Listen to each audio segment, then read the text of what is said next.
There we go. Once more with feeling.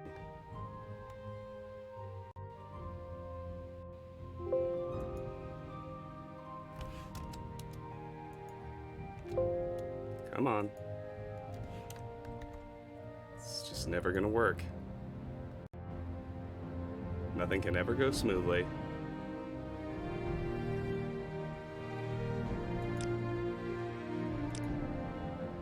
Let me try one more time. So, what I was trying to say, because Streamlabs just took one of those giant dumps where it resets all of my settings, and I have to manually turn everything back on. Morrowind's always a struggle to get the video working right on a good day. But, welcome back to Morrowind. Live on Twitch, or, depending who you are, in the archive on YouTube. We had finished exploring all of the little side dungeons around Seyda-Neen, including the town itself, and we are off to our next town, the fort town of Pelagiad. That's where we're going to go explore next. Everything finally seems to be in order. So, hello everyone. Hi Alex, hi Karis, hi DLF. It's a real pleasure to see all of you. Thank you as ever for being here. I hope you're having a good day. I am. I mean that. No, okay, yeah. No sarcasm here. We will level up when Spear hits 60. Until then, we're just kind of rolling. I've got all my stuff with me, right? Yeah, I do. Everything that matters. Alright, so we're not going to go far on this side path. We're focused on getting to the next town, but harvest some shrooms along the way. Hit this here slew fern, get the spore pods. Check out some shrooms over here. That's an empty hackle low, that's a shame. Alright.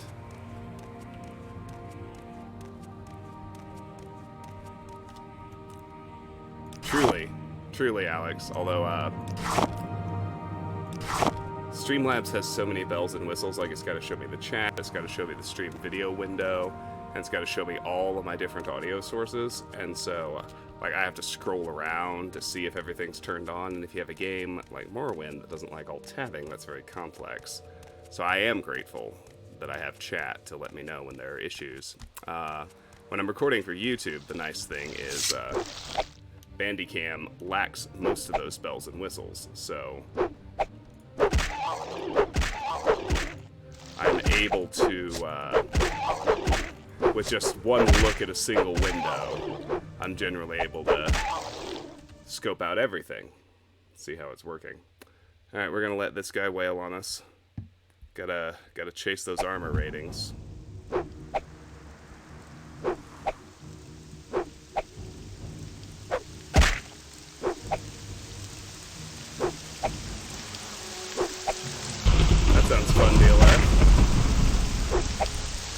That also and that sounds lovely, Karis. Alex, last couple days have been really good.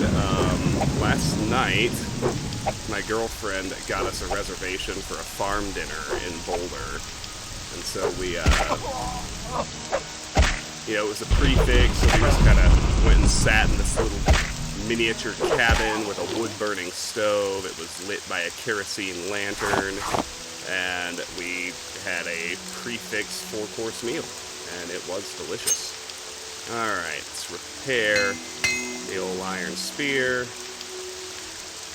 Let's rest until healed. And let's truck onward. Alright, so, road signs. Seyda-Neen, Narmak, and Hua-Ode that way. One cool thing about road signs in Morrowind, if you didn't know, is the first one is the closest, and they're listed in order of increasing distance, so, yeah, why yes, Seyda-Neen is the next town back that way. So, if we were to turn right, we would get to Ebonheart and Vivek. If we go this way, which we're going to, we will get to Pelagiad before we head to Balmora. So, The idea is that we're making our way to Balmora, but we're stopping at the town we pass in between. Let's just roll. Kind of going to ignore dungeons for now. We'll come back and explore them after we establish a new base, but this is the Andrano Ancestral Tomb, if you care to make note of it. Much veg. It was, you know, it's primarily an organic vegetable farm, so there were lots and lots and lots of veggies, and like there was a spinach and tomato salad with a lovely vinaigrette dressing. There was a athletics to 17, Usain Bolt in the house. Or I guess we're swimming, so it's Michael Phelps. But there was a big pot of roasted chickpeas and carrots and potatoes and a beaten radish gazpacho, and there was a meat course. The meat course was roast lamb in some kind of Havasser sauce, something like that, made from carrots. It was good. Alright. Mud crab. Hello, sir. Have spear.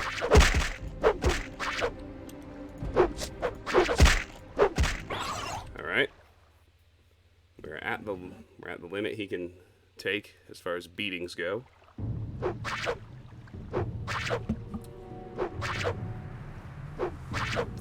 You'll recall my armor rating is up to a whopping 3. And what's funny, on armored to 23, is if you watch the amount of damage I take, it actually makes a big difference, like going from 0 to 1 to 2 to 3, these early levels. That's fun. Anyway, as is tradition on stream, as opposed to an episodic YouTube, you guys get to see everything that happened off screen in the YouTube playthrough. This is grinding of a sort.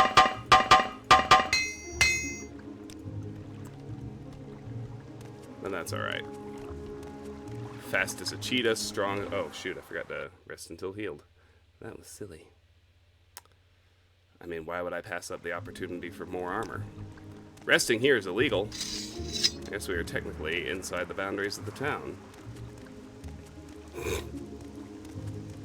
Next is to be the spearhead of God himself. I mean, we're already pretty good with our spear. I'm chopping and I'm not holding down the button to gather strength. So I'm nerfing my spear damage on purpose with the little critters like Quama Foragers and Mud Crabs. Because more hits, of course, equals more skill ups, because the systems in Morrowind weren't particularly well thought out in their particulars. But, you know, if I ran into something strong and had to kill it, I would make sure I did the thrust attack, and I would make sure it was fully powered. Like, we're already, like, we would already do a pretty respectable job with our spear if I were not intentionally doing as little damage as possible to grind up the skill. Come here, buddy.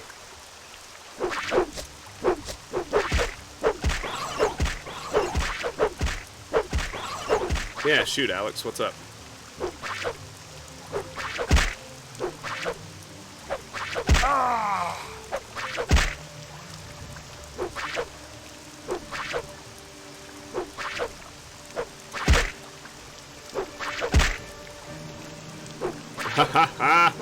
Hi, Lone Wonder.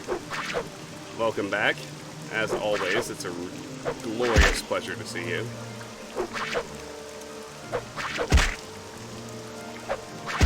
Alright, that'll do.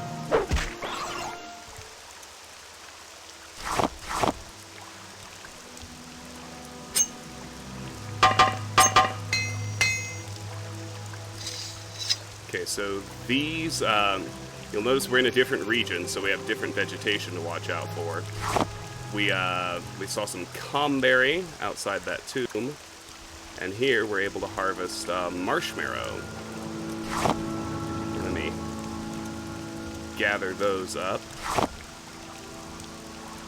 after another successful combat. There's another mud crab up there we'll go deal with in a moment.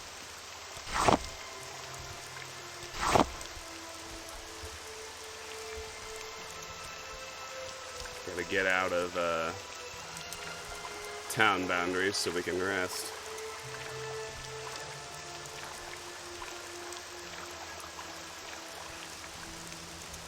You end up unable to max out your attributes. Alex, you don't have the required window of skill points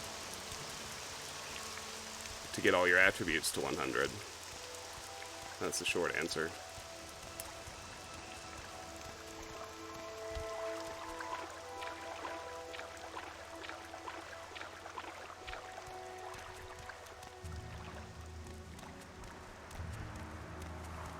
And so you have to pick a few skills that you want freely usable that really matter to you. So for me, athletics is one. Like, I can't stand not running and swimming because you need to just be raising that skill the entire game if you're ever going to max it out and not grind it off screen. But you know, heavy armor is one of the few endurance skills. And equipment degradation is so bad in that game that armorer is one that I need to have freely raisable as well. So, you know, I'm not one of those people who's like, oh my god, they cut so many skills. What a dumb thing to do, dumbing down the game. But only 3 per attribute makes the need to do efficient controlled leveling a whole lot more extreme than it is in Morrowind. Far fewer freely usable skills. Hi, Sona. So good to see you. Welcome back, as always. A few technical hiccups at the start of the stream, but now we're rolling. As you can see, it is not a very long walk from Satanin to Pelagiad.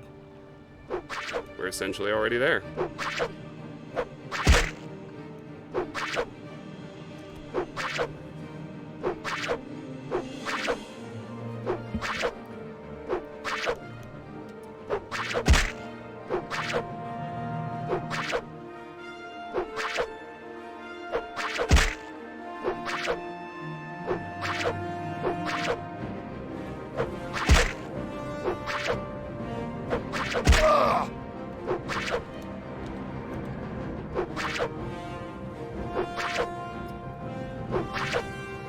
Yeah, well, and that, you know, Alex, that's why I have no real truck with the people who are like, oh my god, they got rid of attributes in Skyrim, what a dumb game, they're dumbing it down for the simpletons. And it's like, actually, if you really knew how the systems worked, you would realize that the only thing the attributes in Morrowind and Oblivion actually do is determine the final values of the derived attributes that they left in Skyrim anyway. So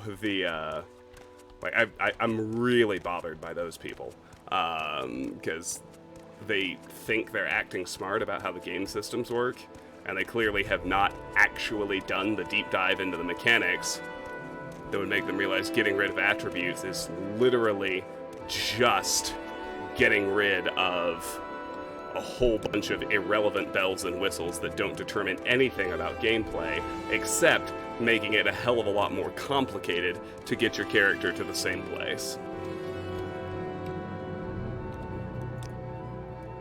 So I don't have a lot of patience with those folks, I really don't. Because they get in the way. They literally get in the way of enjoying Morrowind and Oblivion the way the developers meant for you to enjoy them. Like, for all of its foibles, Skyrim is absolutely the best Elder Scrolls title at letting you just go out and play the game naturally, level the skills you actually use, and not actively punishing you for it. Like, it's far and away the best one, and people criticize it, in my mind, very unjustly.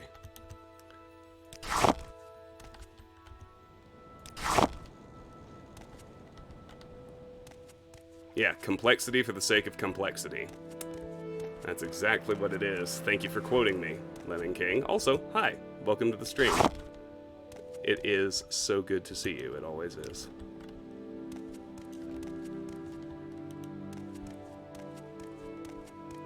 There's a lot of new plants here in the Escadian Isles region.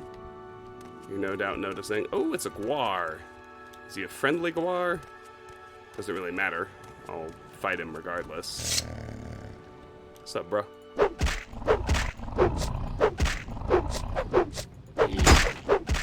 Okay, he's strong. Spear 55.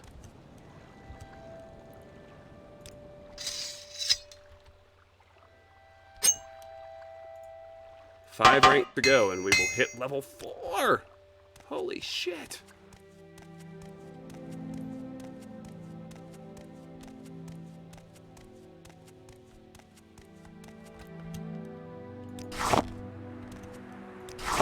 Yeah, the discussion around attributes in the Elder Scrolls games frustrates me precisely because the people who whine about them being stripped out complain that, oh, it's dumbing down the game, it's making it simpler, the attributes added so much to your character customization, when saying that betrays the fact that you don't fucking understand how the attribute systems worked, because they actually didn't change a goddamn thing except your derived attributes. They were just like a layer of extra numbers in the way. Their only function in the mechanics of the game is to determine what your derived attributes are anyway. Like, that's it. Like, oh, I'm so smart. Casual gamers so dumb. Skyrim caters to dumb casual gamers, and I am so smart. It's like, no, you're fucking not. And saying that is proof that you're not.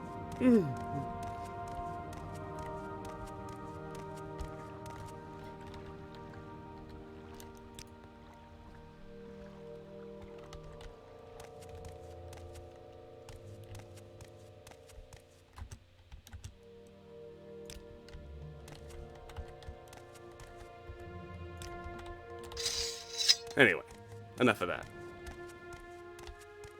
All that is to say, I recognize how tedious certain parts of my Morrowind and Oblivion playthrough are. It's necessitated by the attribute system. At least if you care even a little bit about maxing out your character's power, which, you know, I feel like the audience I attract understands that making my character as powerful as possible, that's like half the fun of the game for me.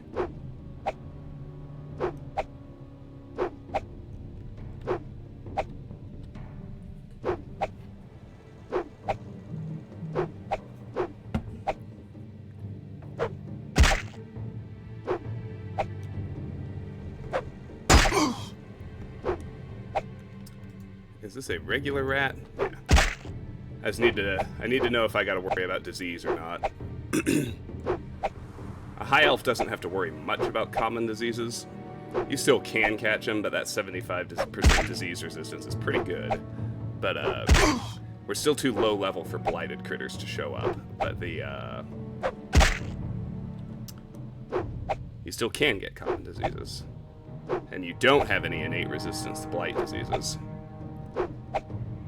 But this is just an ordinary rat. His usefulness to me is done. Alright. Come on, man. Get that spear repaired. There you go.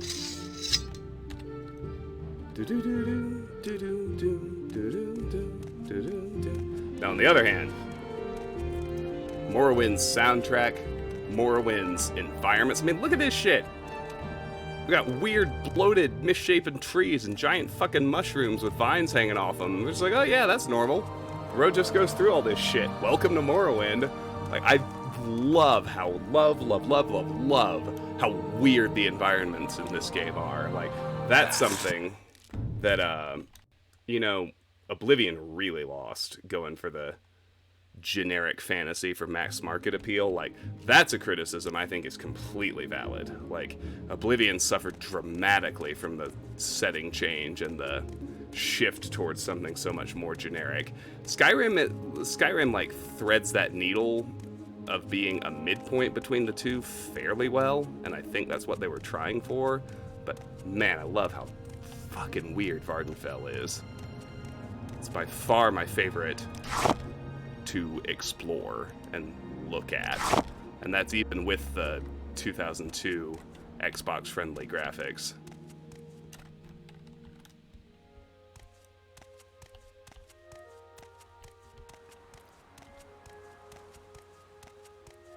Well, it's silly to have a grudge. I mean, I think you can play RPGs two ways, right? Like, trying to roleplay immersively is just different, and I respect it. I certainly don't think there's anything wrong with it.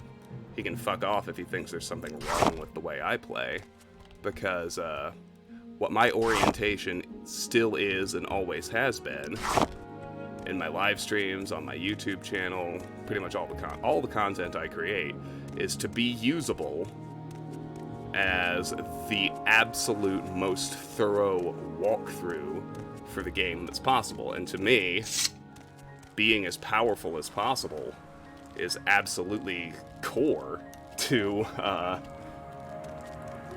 being the best, most complete walkthrough of a game that exists, you know? And that's always what I'm after. That's great. Alright. I'm only gonna get 3 spear whacks on it. So that, I mean, that's part of my rationale. It's like, everything I do, I want people to be able to use and follow to experience every bit of content in a game as easily as possible. And I think I accomplished that goal. Like, now, have I done immersive role-playing playthroughs on my own time that I haven't recorded or streamed? Yes, I have. I play tabletop Dungeons & Dragons with my girlfriend and her sister and her brother-in-law. And I'm actually the dungeon master in that set, but I've also been a player before. And especially in that environment, I really respect the hell out of immersive character-driven role-playing. And, you know, in tabletop, I never min-max. Like, it doesn't feel right. But it all has its place, I guess, is what I'm trying to say. Unarmored went to 24, I want to say? Yeah, 24. Our armor rating is still sitting at 3, but that's alright.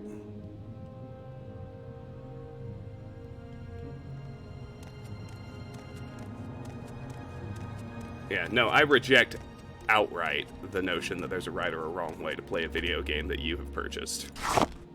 Anyone who says you're doing it wrong can go fuck themselves. I think there's a wrong way to write a walkthrough. If people are looking to experience every bit of content in the game, there's a very wrong way to write a guide.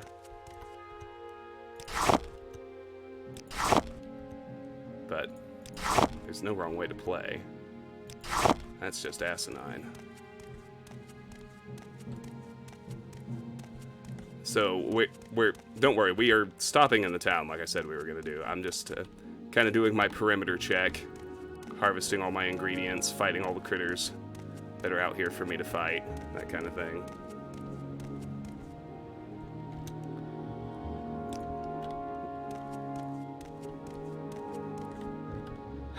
Well, what's funny is I have my, you know, only one of my players has played before. My girlfriend's brother-in-law. So my girlfriend's sister and my girlfriend had never done D&D before this experience. This is the back road into Pelagiad. How exciting. So I've been trying to go easy on them, and I accidentally TPK'd them. Well, not accidentally, but we're playing Pathfinder, so it's like pretty well rooted in D&D 3.0. You know, the mechanical differences between those two systems are relatively minor, but that's the system we're using. And so I'm using just the core rulebook and that bestiary, and I thought, okay, well, it's time for you to fight some bandits. So I found like the generic bandit, and I thought, well, okay. I mean, bandits are always the lowest level, easiest, most generic fucking enemy there is, so 3 players, group of 3 bandits should be fine. Nope. Trio of bandits just literally fucking TPK'd him. It was wild.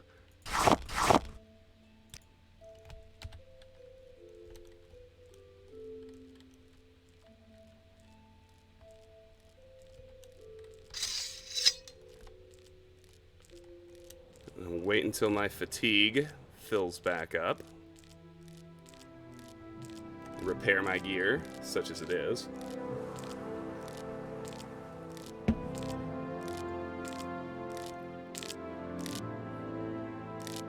It was like me trying to pick someone's pocket in Skyrim, the way the dice rolls went in that encounter.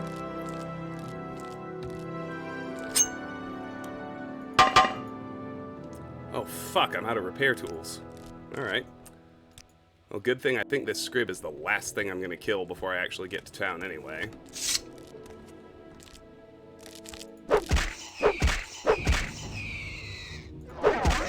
I'll be able to buy more there. And I think I'll actually be able to buy the cheap repair prongs, which is definitely more my budget.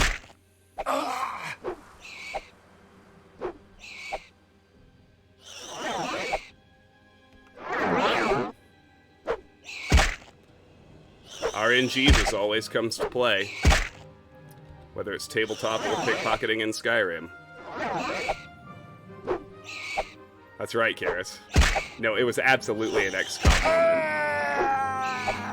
I had there was another time in a session after that, where, you know, everybody had re-rolled and whatnot, and I had a stationary target that they were trying to hit. A big stationary target. Literally the only way they would miss it is if they critically missed. And I had them critically miss twice in a row. They rolled 2 1s on their D20s when they literally needed 2 or higher to hit the thing. It was bonkers. I was trying my best. The dice did not want to let them win that day.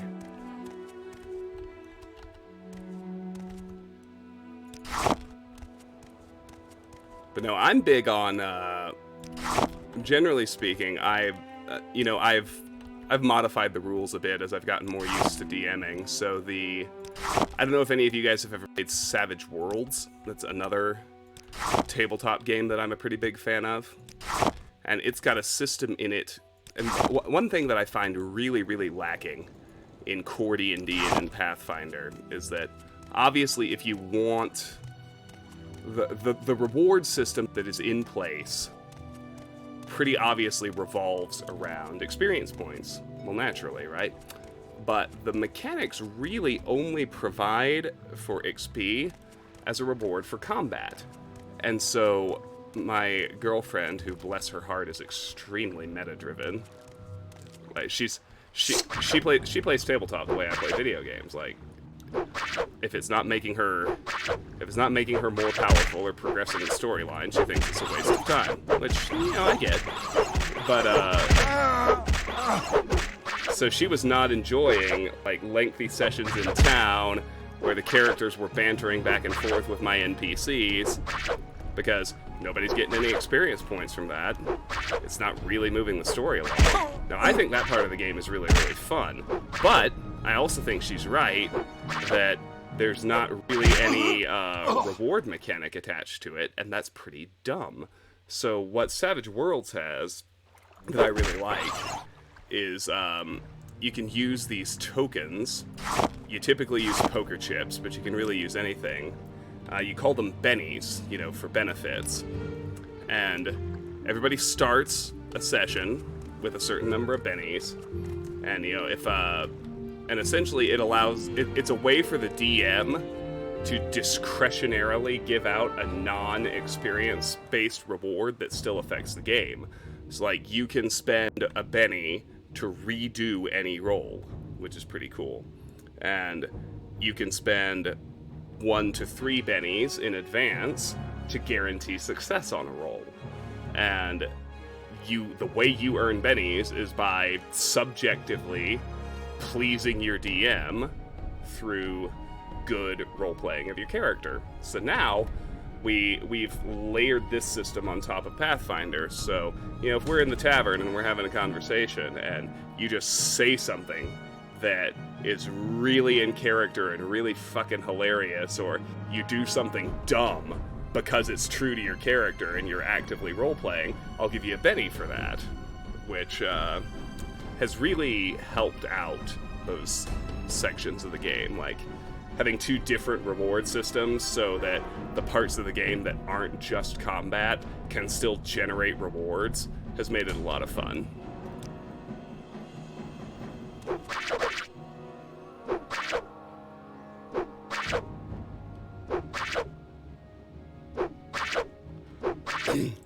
Yeah, my girlfriend's brother-in-law, he calls, he says every D&D campaign defaults to devolving into a band of murder hobos. You're just a homeless band of miscreants who roam the land, murdering everyone they run across. Alright, Spear's gonna hit 56. That's nice. I appreciate that.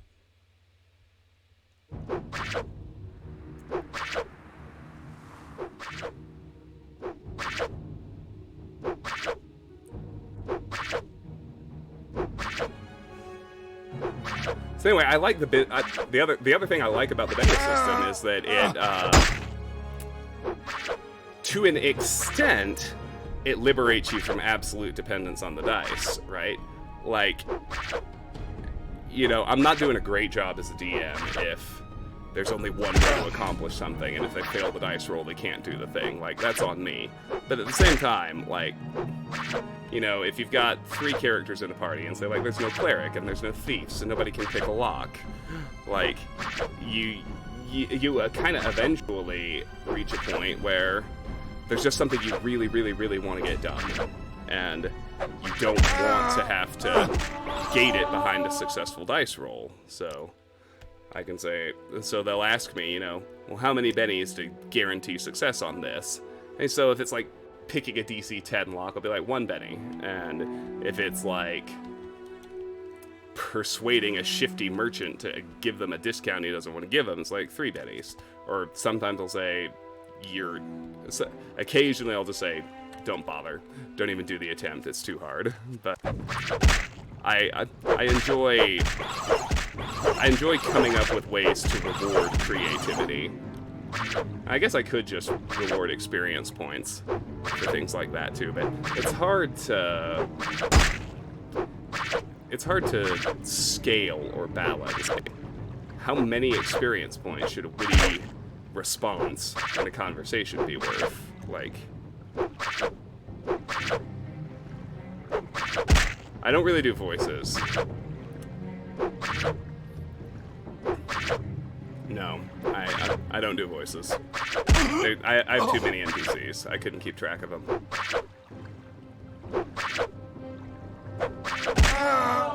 Unarmored to 25. Armor rating to 4! Oh, we a fucking tank now, boys.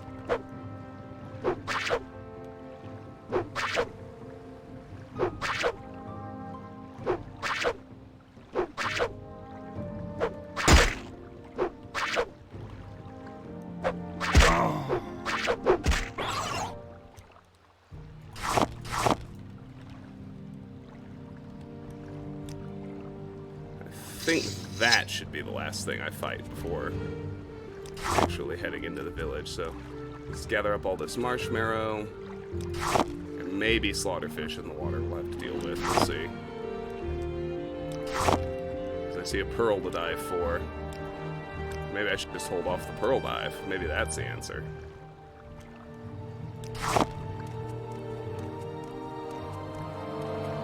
Ah, but that collop is right there. It's calling to me. I can't resist. Sure enough. Where you at? My fish.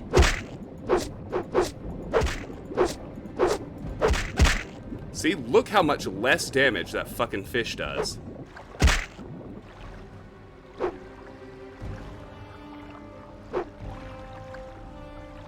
Like, that is bananas. Okay. I guess he just rolled low a couple times.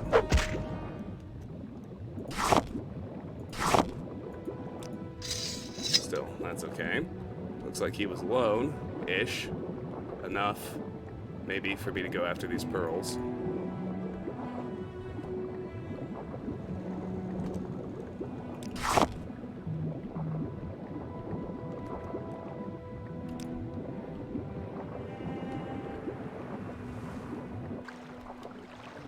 Oh, goody.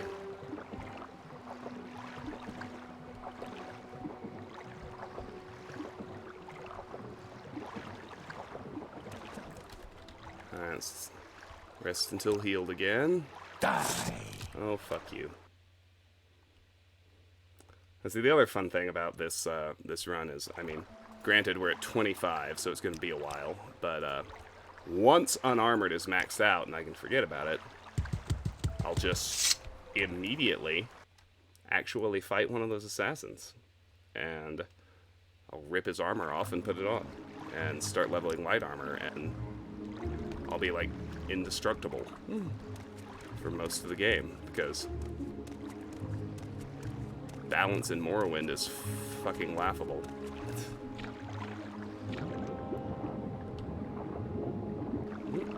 Still got more stuff over here. Saw mud crab. There he is. Hello, pal.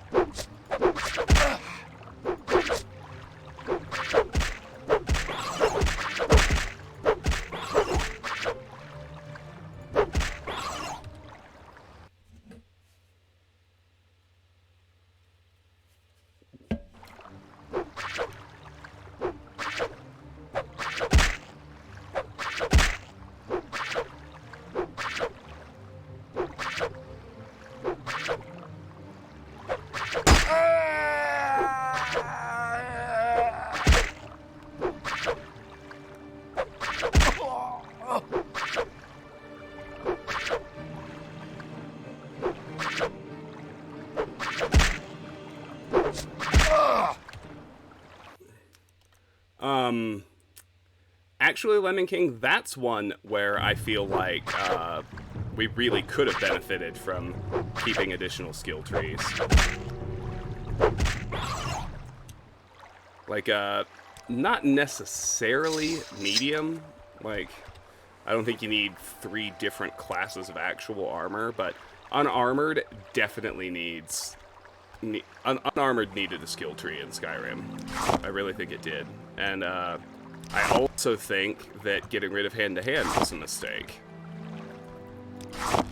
Like, I'm much more with the anti-simplifiers when it comes to eliminating skills from the game, generally speaking. Like, I thought medium armor... I think medium armor is a little redundant, but I like an unarmored tree. I really do. And I miss it in Oblivion and in Skyrim.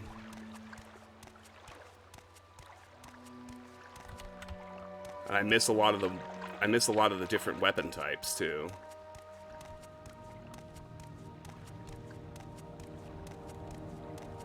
All right.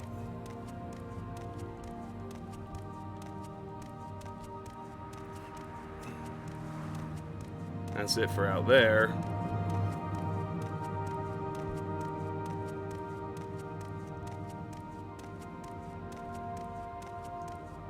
Do a quick perimeter check for the actual town. Got a Quama Forager here. Murder! Is it murder if it attacks you first? I don't think so.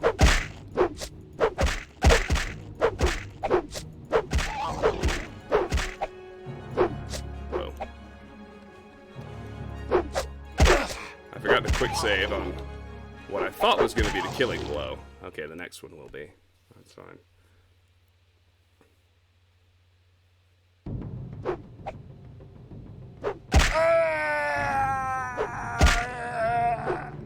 No, and like in, oh.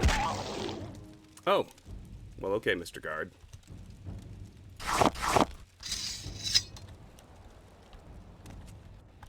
means I must be inside the town boundary.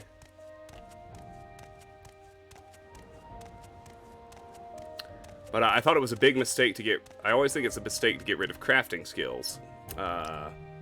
Getting rid of enchanting in Oblivion was a mistake. It was a very good thing that they brought it back in, and actually made it, like, functional. Because enchant as skill in Morrowind is kind of fucked. Although, I also think that, well, no, I take that back. I mean, I wish Skyrim had done more with the meat of what the enchant skill is in Morrowind, which is, you know, the amount of power and uses you're able to actually derive from enchanted items. I also don't like that they got rid of cast on use enchantments. Like that's a simplification I don't like. I like having the 3 options: cast on strike, cast on use, and constant effect.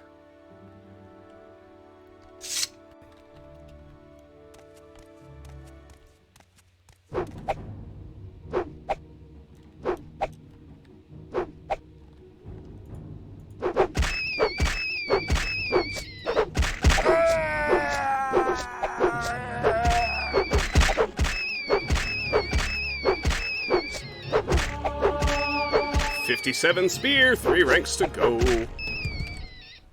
Oh yeah, no. I don't think there's anybody who thinks that getting rid of spell making was a good move.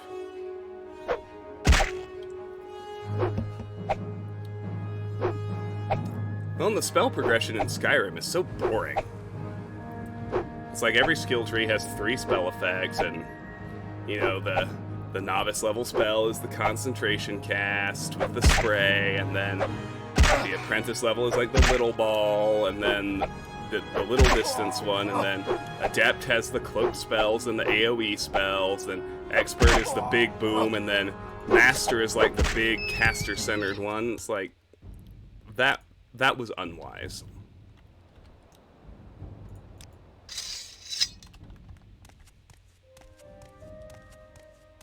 I'm just spitting opinions here. I'm stating them like facts, but I definitely missed custom spells in Skyrim. I don't think there's anyone who didn't. I don't think there's anyone who really likes the spells that are available in vanilla Skyrim. Conjuration is fine. Conjuration's fine, alteration's fine. Like restoration and illusion and destruction, they're all just really boring.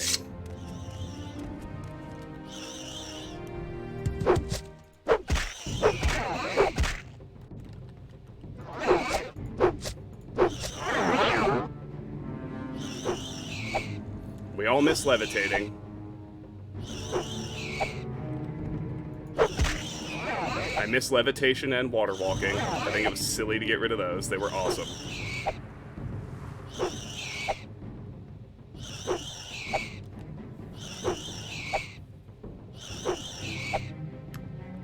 On the other hand, one thing people give Skyrim no credit for that it actually added, people just forget. You had no way to craft equipment in Morrowind and Oblivion. Like, there is no smithing skill in either of those games. Like, you literally can't craft gear until Skyrim. You're like, Skyrim's so dumb, it dumbed everything down! It's like, well, no. Like, you people who are full-on rose-colored glasses about Morrowind and Oblivion forget you literally couldn't craft gear in those games. How dumb is it that you can't craft gear? There's just no way.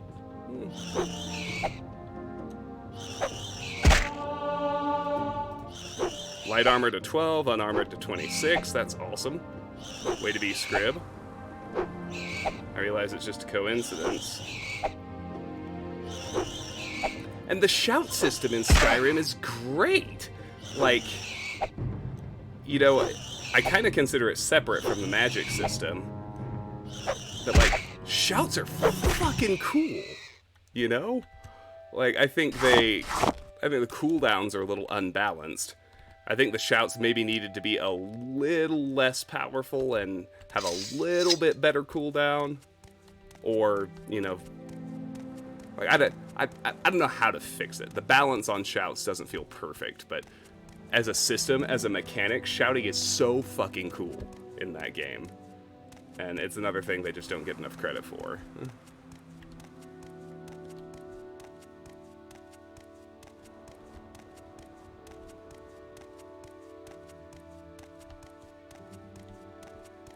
Alright, we're getting respawns.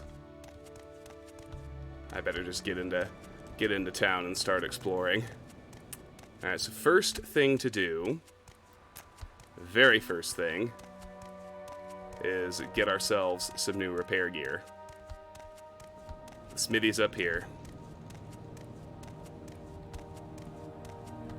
Ulernil, armorer. What's up, bro? I'm gonna let my fatigue recharge. I'm gonna make you like me.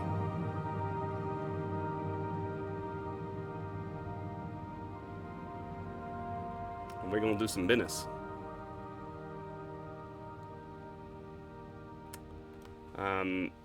Although before I do that, I will need you to indulge me for a restroom break. This is a good place for a hard save anyway. We have made it to Pelagiad with a goodly number of skill ups and no real incidents. I'll be right back.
I appreciate your indulgence. By the way, before I forget, DLF, if you wouldn't mind, after this stream ends and after I have dinner tonight, I am recording what I expect to be the Mass Effect series finale. So I will need you to think about the next game you want to nominate and message me privately with what your nomination is for the next game in the Patreon YouTube slot. Yeah, we did Veermeyer a couple nights ago. I also played the Stanley Parable demo, and it's awesome. Like, anyone who wants a YouTube update. Alright, Ulernil. What's your question, stranger? Can I help you find your way around Pelagiad? Not yet. I need to make you like me 90 or higher first. 59 is good. 70 is better.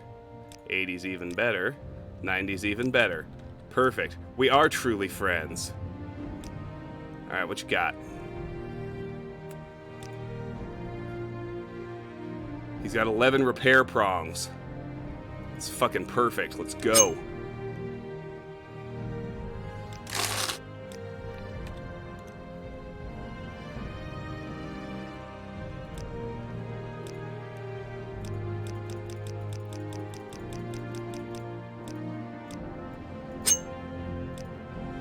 Awesome.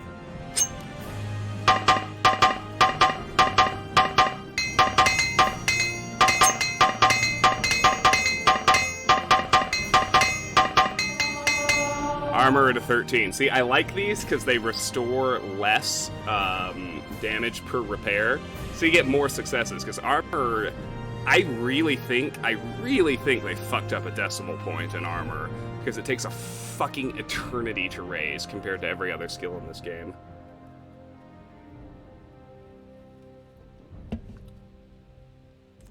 Alex, if you're watching the playthrough, you know who I saved on Veermeyer. Come on, I already know that, you know Caden's my boy, and I fucking hate Ashley. Caden's my lock opener, and I love his biotics. I think his Sentinel skill tree is like the all-around most useful. Caden has not left my squad the entire game. Come on, then. Say Oh, I see. Irony. Yeah, fair enough. That was silly of me not to pick up on. Okay, so we have repaired. Now the next thing I want to do is get us to what will be our sort of home base temporarily at the very start here in Pelagiad.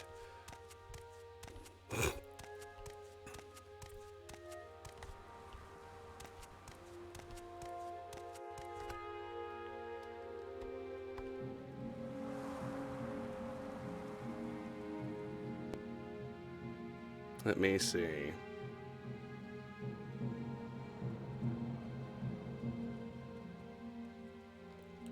Alright, so,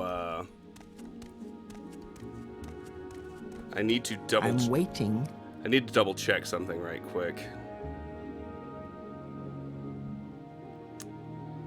Okay. Never mind, we're good.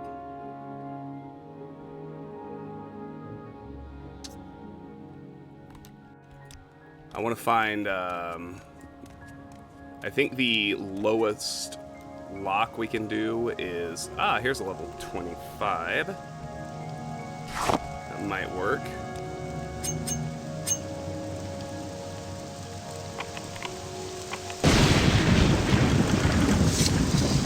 There we go, Ferucia Solas's house. So we just need a new home base. Any empty house will do. I happen to like this one, so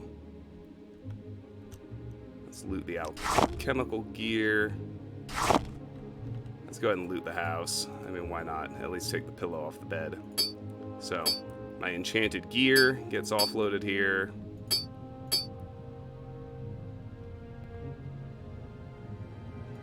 And my skill books I'm saving get offloaded here.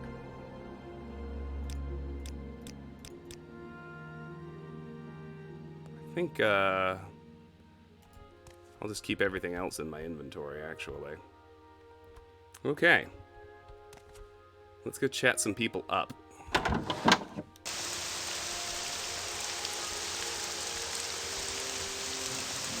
You can't stand Karth and you can't unhear it.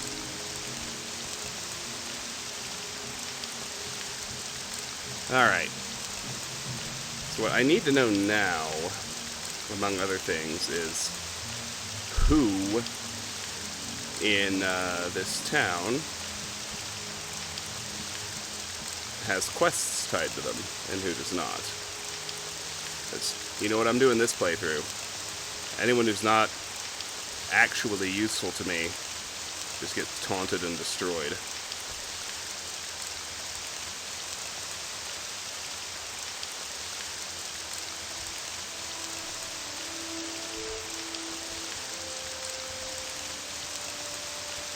Got some cork bulb here.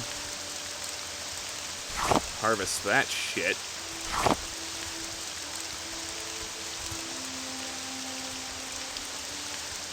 Alright, Junolay, or Junolai. I mean, I hated Ashley a lot less by the end of the playthrough, honestly, but, I just, like, in terms of who I actually use in my squad, there was never any question who I was gonna save. I don't know you. What do you want? Background. I am Junolai, acrobat. Latest rumors.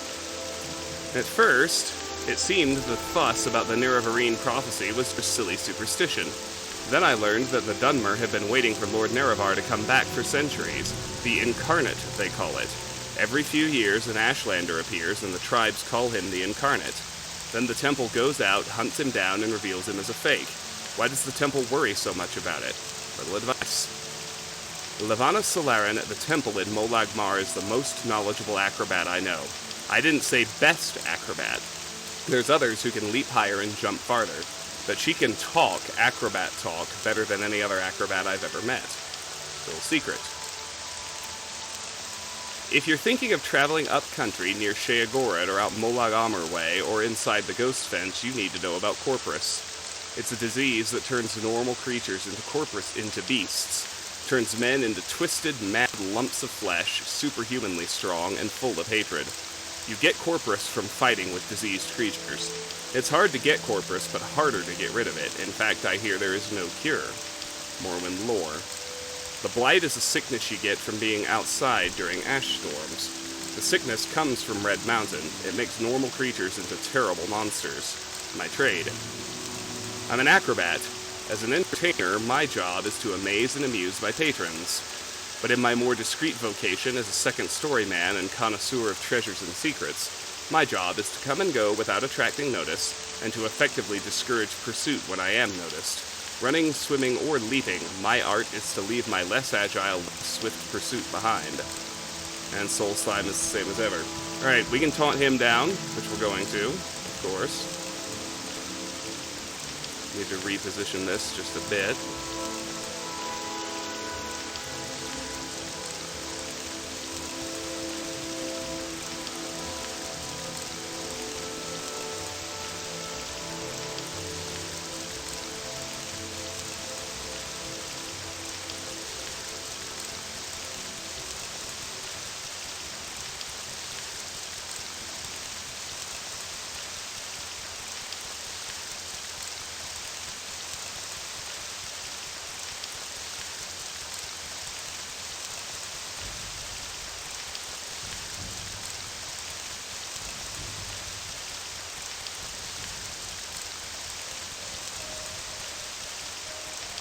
Come on, man. How many successes does it take?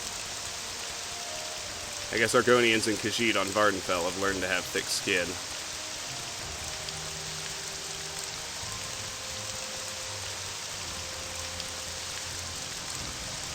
Well, speech checks get much, much, much harder when an NPC's disposition is low, Karis. That's the issue. So that's why, you know, the Altmer Smith, we started at 50. This guy, whether we succeed or fail, his dispo drops, and when it's at, I think when it's below 10, it's like impossibly hard to succeed at any speechcraft check. But that does it. Goodbye. Bash. Hi, buddy. Oh wow, much health he has. This is good. Much spear skill.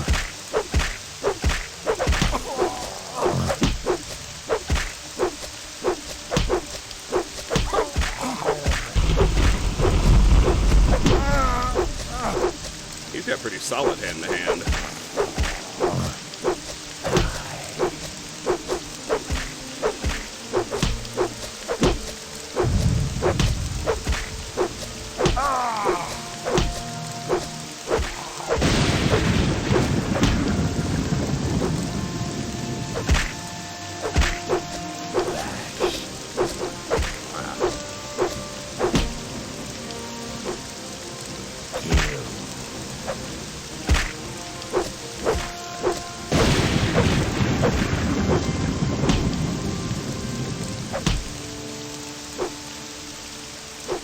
Say it drops much lower.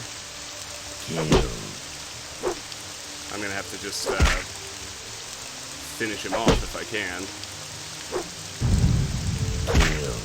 Alright, gotta finish him. Yep, knew it. Gotta thrust him down. The most powerful attack with a spear. One that actually uses it like it's a spear. Go figure, right? Fucking wild.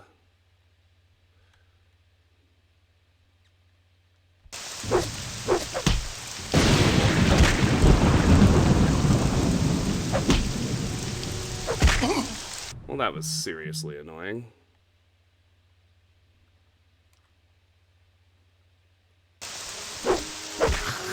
Got him. All right.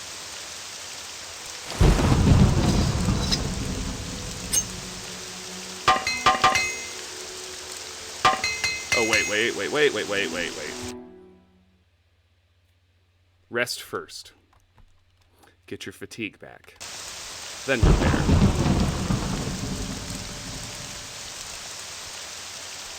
Oh, so that's Juno Lai's house.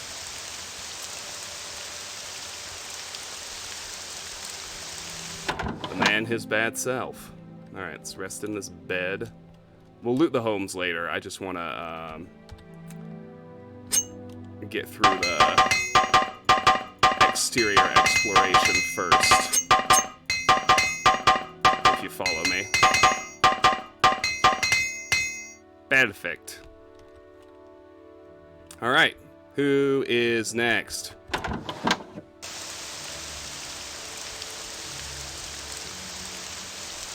Well, obviously we're gonna pick the lock on his house. That's thing next.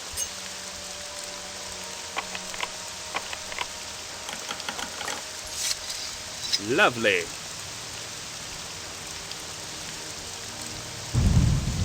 Go to the Ervil's house.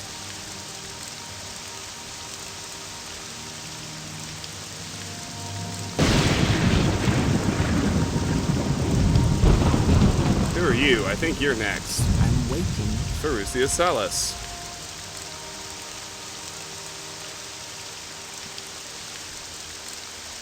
Alright. I don't know you. What do you want? Background. I am Pelagiad Salas, commoner. Latest rumors, little advice, little secret, Morrowind lore. I think this one's new. I'm trying not to reread things that other people have already said. About 50% of Vardenfell's inhabitants are Dunmer. The other half are Redguard, Breton, Nord, Altmer, Dunmer, Bosmer, Imperial, Khajiit, Argonian, and Orc in roughly equal proportion.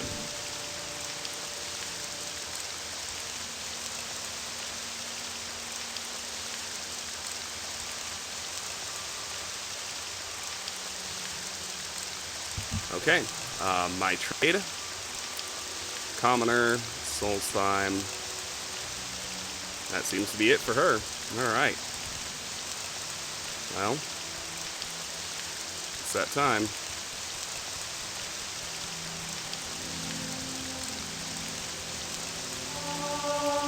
Speechcraft to 17! Fucking Cicero up in here. The Roman Cicero, not the Skyrim Cicero.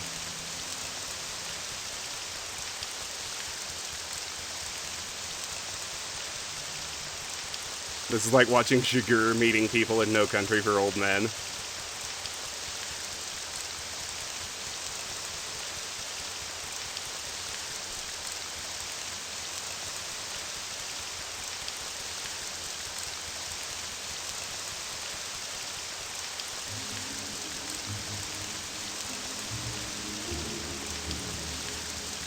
Oh, yeah, I mean, pretty much.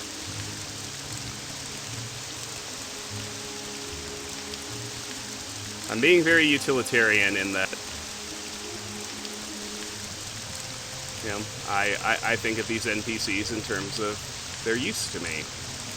And if they don't have quests associated with them, I get my information from them, and then I use them as grinding targets. They help me raise my speechcraft and my spear.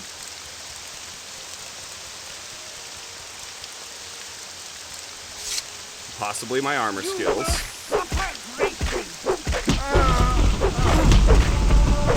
Spear to 58.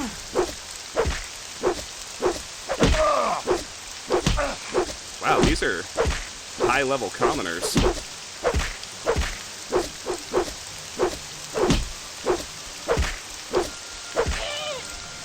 Anyway, 58 spear is a good thing. There is no escape!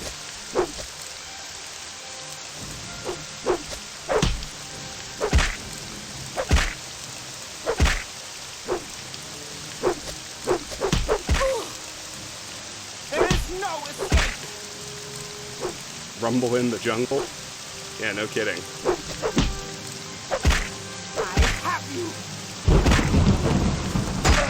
Shit.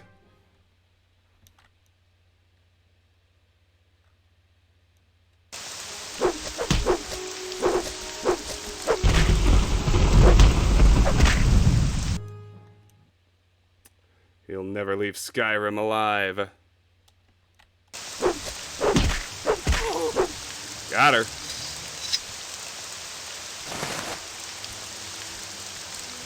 I'm gonna take her clothes like a true fucking nut job. I'm gonna go sell them to the trader after I sleep in her bed. Because that's what heroes do.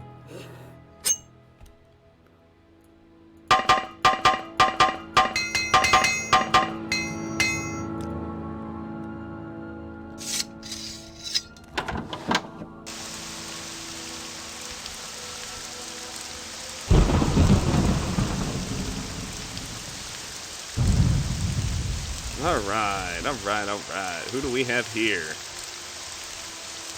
This is Dralas Gilu. This guy we're not gonna kill. He is tied to the Sleeper's Awake quest later on. So for now we'll just talk to him. What do you want? Pelagiad. The Empire built a little fort here to guard the roads between Vivek, Sedanine, Balmora, and Points North. And then some veterans took their mustering out pay and built themselves some little farms here. And pretty soon there's a few shops and a trade house. It's a pleasant little village. If you didn't know better, you'd think you were in Daggerfall or some other high rock town.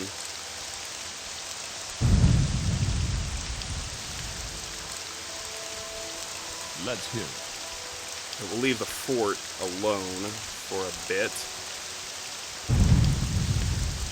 Kunthar! What's up, bro? What's your question, stranger? Can I help you find your way around Pelagiad? Background. I am Kunthar, barbarian. Guard. Guards keep the peace and chase down criminals. Latest rumors. The Legion in Nissus is orcs mostly, but word is that they're recruiting for anyone over there. Little advice. If you're heading into the backcountry, always carry a couple of Restore Health, Restore Fatigue, Cure Disease, and Cure Blight potions with you. Little secret. Talk to everyone. Talk is cheap. Ask questions. You don't ask, you never learn. I'm sorry, I'm repeating myself. My trade. I've spoken to he's not the first barbarian I've spoken to. Or maybe he is. I'm a barbarian and proud of it. I like the wilderness and know how to live comfortably off the land. I know the various creatures of the wild, how to hunt them, what bits are good to eat, and what bits the city folk will pay for. I know weapons and armor and how to stay healthy, so I can play soldier for pay. But I hate taking orders, so I'd rather live by hunting. Services. Nebestianense, the Breton, he's a trader, deals in a bit of everything. Ulernil is a high elf and fair smith. Shadbak Graburbug is the smith at Fort Pelagiad. The Imperial Cult Shrine is at Fort Pelagiad with a healing altar, and Igfa the healer sells cure potions. Ladia Florugrius and Anasi are trainers. You can usually find them at the Halfway Tavern. Imperial Cult is a new subject. Pelagiad's Imperial Cult Shrine is in Fort Pelagiad at the eastern end of the main street.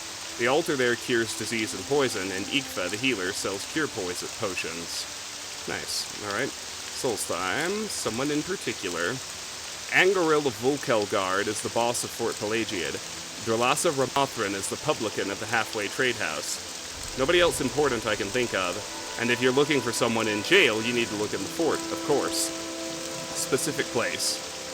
Pelagiad is a small place, just the Halfway Trade House, a couple of merchants, a few colonists, and Fort Pelagiad. Most of us are outlanders, colonists from the Empire, adventurers looking for our fortunes. To the west of town, roads lead southwest to Sedanine, south to Ebonheart, southeast through the Ascadian Isles to Vivek, and north to Balmora. We have no travel services, but walking is good exercise. I mean, he's not wrong about that. But, alas, he has nothing to offer but information, so you know what's about to happen.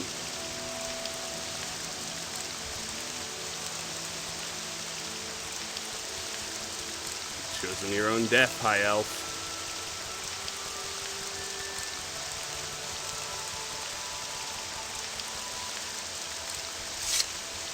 It'll be yours, not mine. Alright, he's armed. That always changes the game. You're gonna need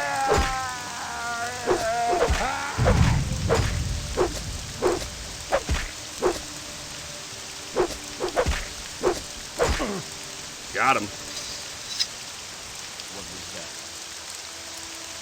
that? Okay. Let's take everything. Wait for my fatigue to recharge.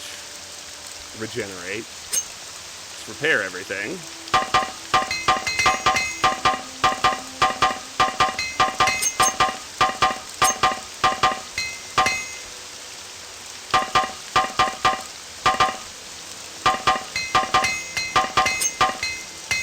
Very good.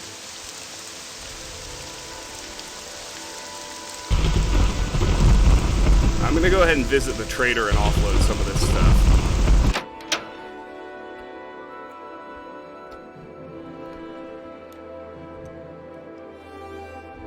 This is another fellow we will be using rather extensively. Alright, so, yeah, once disposition gets that low, you just need to reload.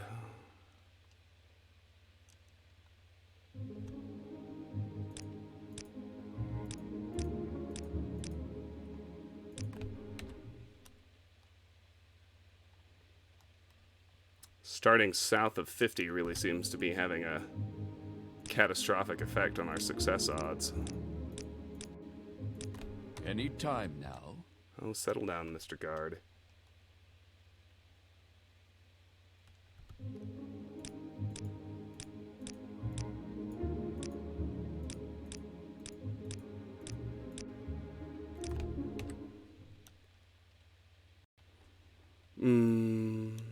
I just need to get him to 90 or higher. Come on, duder. Devastating.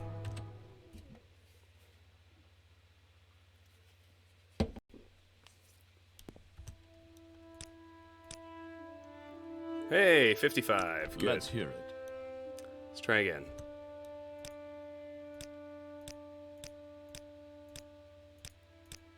Woof. Yeah, 17 and low personality is not a recipe for consistent success. It's the other reason we're taunting everybody, because it actually does raise our speechcraft skill, slowly but surely. Yes? You can also grind Go ahead, speechcraft stranger. if you want to, just by centering it on admire and click, click, click, click, click, click, clicking until you finally get enough successes to max it out, but we're not going to do that. Obviously. What's this about? Oh, fuck it. Let's just bribe him. Even just doing a 10 gold bribe dramatically raises the Let's success hear it. odds, and I'm already very near to money being virtually no object. Failing on bribe was a bad dice roll. Any time now.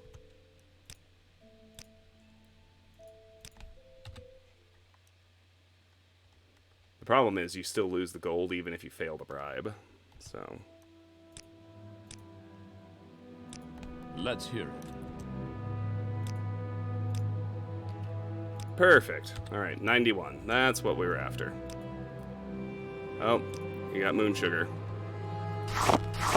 I will put it on your counter, and then you will do business with me. Because you are silly.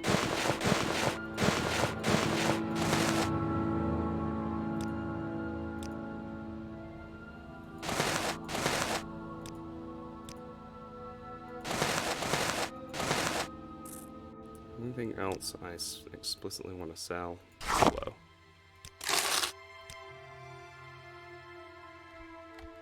I must say, I find you most...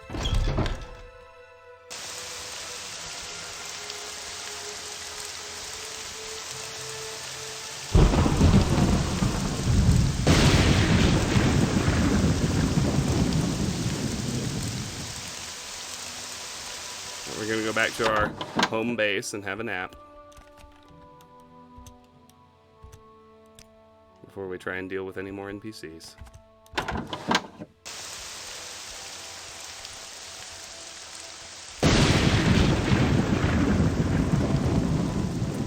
Alright.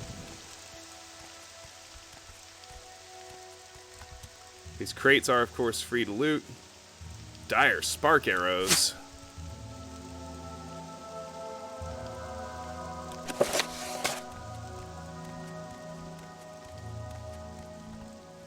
I wonder.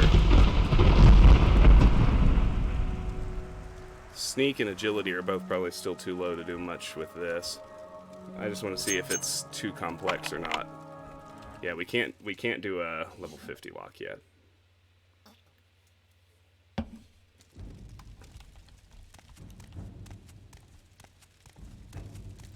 We'll check out the fort courtyard.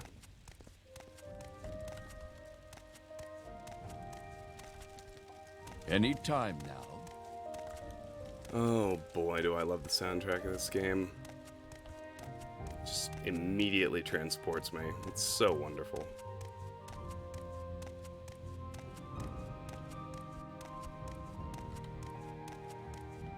North wall. North wall. Alright. Oh hey, there's some loot over there.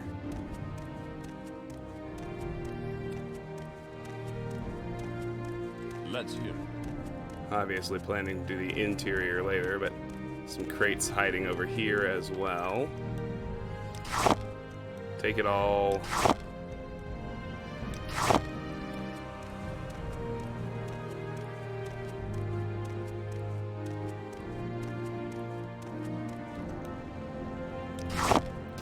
Just watch our carry weight, but take all that too.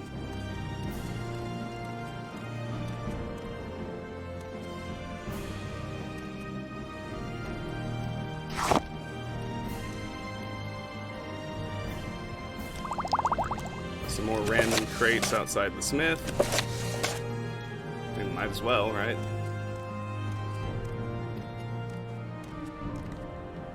Get the lantern off the trader. Get the lanterns off the tavern. 18 athletics. Hot damn, y'all. Look at us go.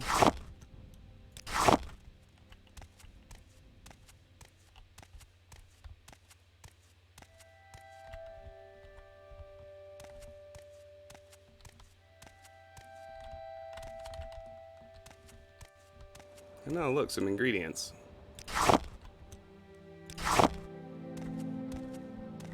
Madres Navur's house. And that goes back out to the road. We've already done that. Let's have a look here. Gilu's house. I can wait 1 hour for my fatigue to regenerate. That's fine. I've already done 130. Just looking to lockpick the door right now. Get that sweet security experience. We'll loot his crates. Oh, some goodies. Real shit. Check it out. Whose house is this? Adanja's. And it's occupied. Alright, Adanja. Leave you be in there for now. I think that's nearly everyone. There's Anasi's house. That's a 45 level lock. I'm pretty sure I can't do that yet. Yeah, because there's a 45 in Satanine that I couldn't open, and my security has not increased. That fully answers that question. Alright. We got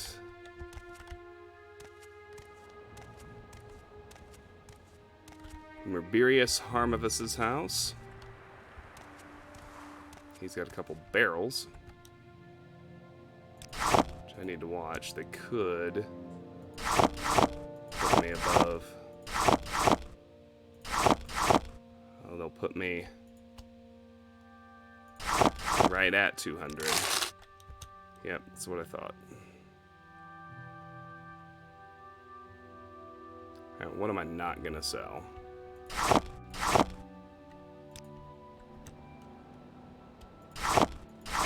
Come back for my ingredients after I run up here and offload right quick.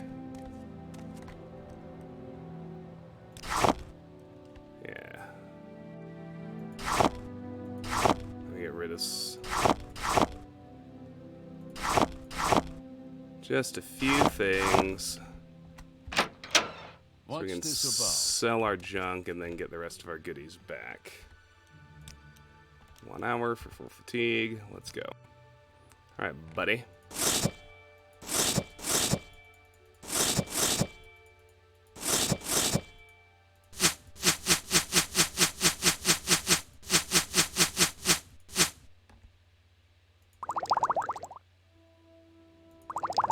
Alright, he's only got 377 gold.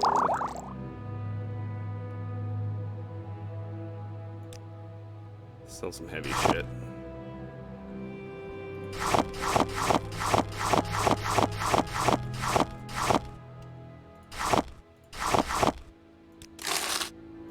Alright. Get my stuff back before I wait or rest anywhere.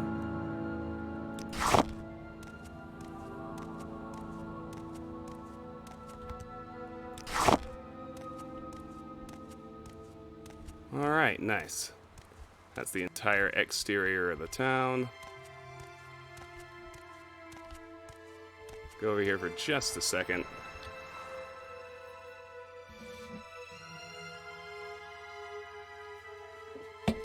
They see me rolling, they hating.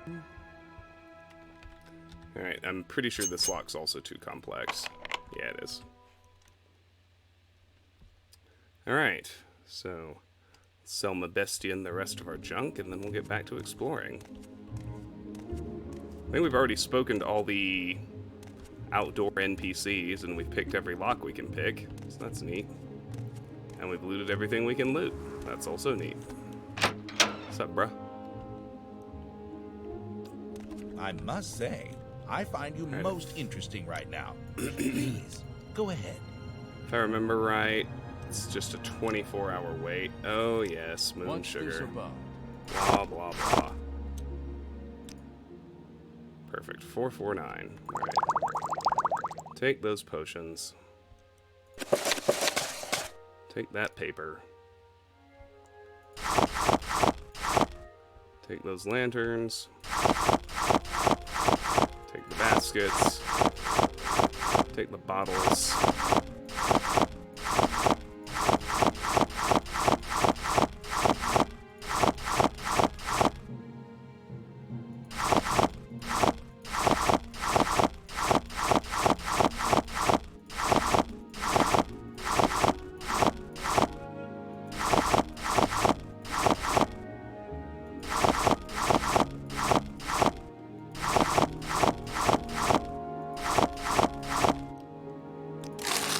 Perfect. Very good. Alright. Well.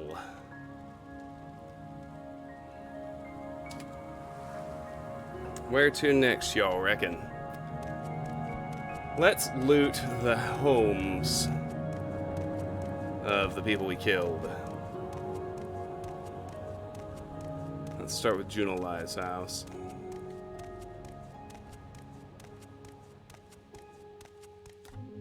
No, I looted those, Karis. Don't worry. Alright. We got salt rice. We got ingredients. We got so many ingredients. Lock level 15. Don't mind if I do. Holla!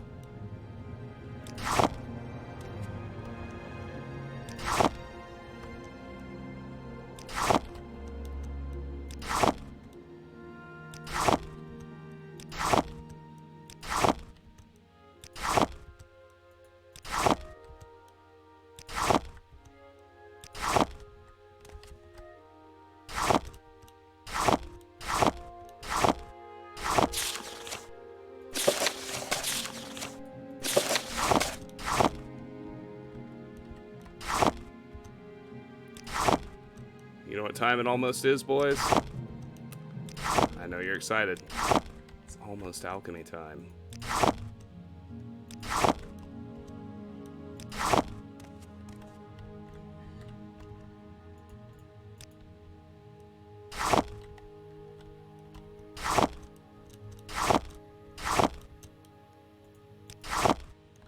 Lock level 5. Don't Mind if I do? Hilarious. I'm not going to fail a level 5 lock 5 times. There we go. Much better.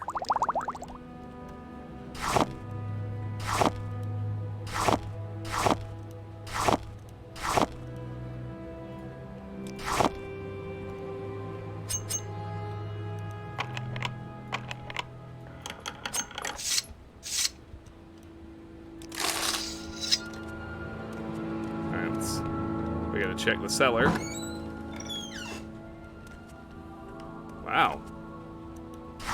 Nice finished basement, buddy. If you weren't dead, I'd ask you for some tips on finishing mine.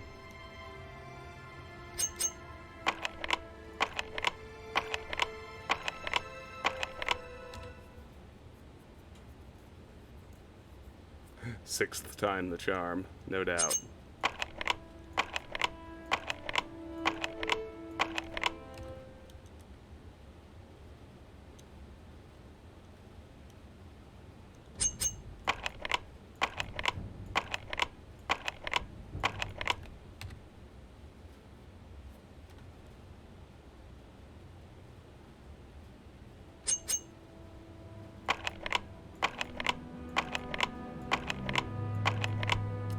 .30's pretty tough, but we can do it.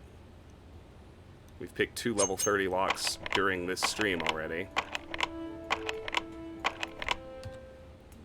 I'm just waiting it out.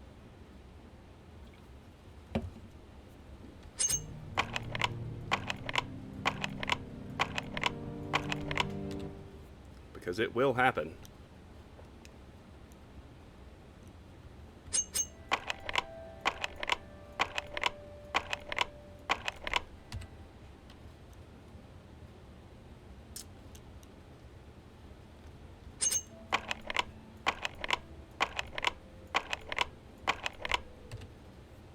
Come on, game.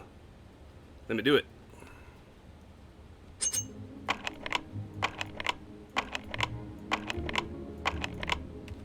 Give it up, give it up, give it up, give it up. It's gonna happen eventually. You can't stop me. I have Time Lord powers.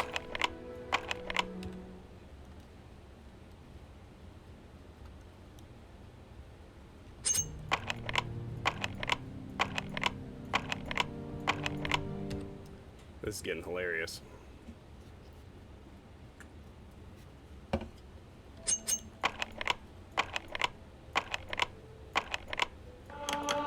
Boom!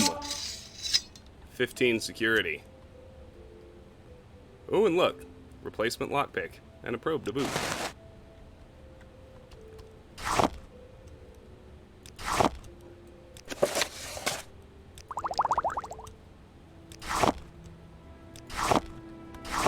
Take his pillow. Oh, I need back there.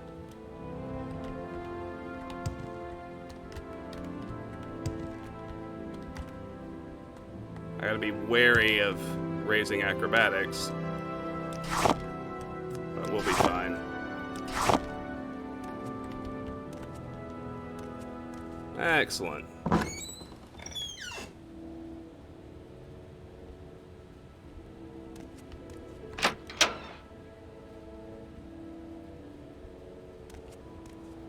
Okay.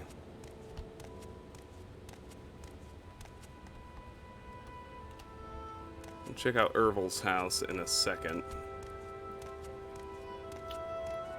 But I'm getting weighed down, and it's mostly with ingredients. So we'll check out Ferucia Salas's house.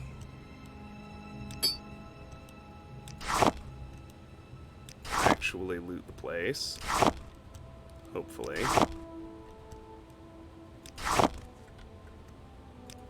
I am hopeful I can still carry everything. Ooh, it's gonna be close.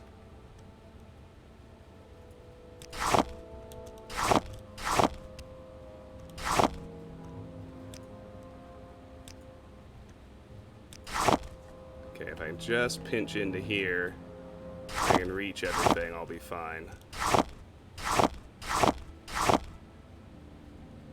Alright, 199 out of 200. Anything else over here? No, we got everything. We're good. Nice. Okay. So the alchemy session itself should lower our weight enough to allow us to move. So obviously can't do a level 60 chest yet, but we can disarm the trap. Traps raise your security skill more than what's the word I'm looking for? More than lockpicking does anyway. Alright, boys. What do we have the most of this go-round? We have 16 Black Anther. We have 10 crab meat. We have 19 heather. We have 32 marshmallow. So marshmallow's in the driver's seat for a while. Alright, let's try heather next. Can't do it. Black Anther? No. Okay, 10 crab meat. 13 salt rice. Hey, marshmallow and restore health. Nice.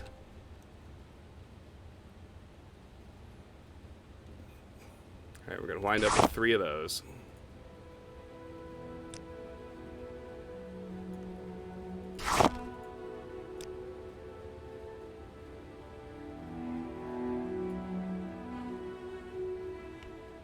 Can't tell if that's 5 or 15. It's 5. Okay.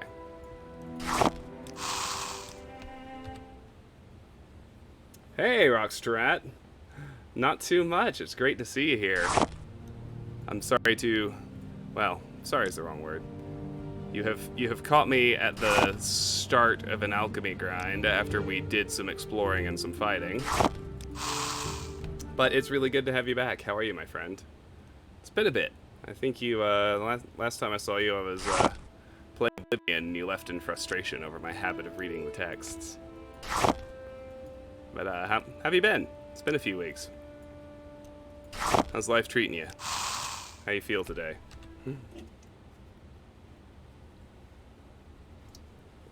Hi, Jake. Always a pleasure to have you. Welcome back. Naturally. I mean, it's Morrowind. It's Morrowind, and we have not eliminated alchemy failure yet.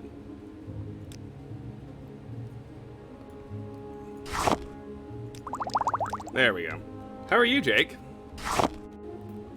And I've seen notifications that you've been doing some more streaming lately. How's that been going?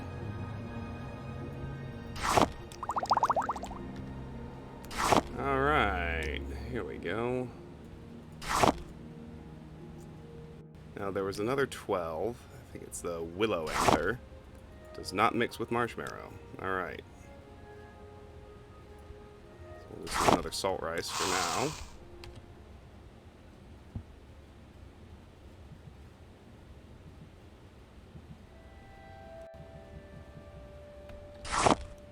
Do do do do do. Alright, come on now. Marshmallow and salt rice. Do it for me. Excellent. Need more cliff racers. Hi, Blacktails. That's a lie and you know it, but it's good to see you. Welcome back to the stream. How are you, my friend? Didn't want to do that bone meal. Let's try crab meat. Doesn't do it. And the other 10 was the salt rice.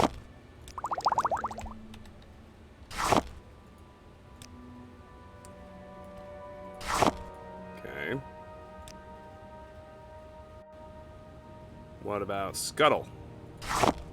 No, marshmallow and Scuttle make nothing.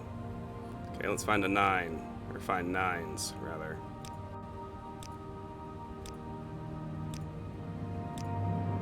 Rusula? Marshmallow and Rusula makes a drain fatigue poison. Interesting. Never got far enough to fight the cliff racers? Well, that means you quit early. Because the cliff racers, they show up early and often.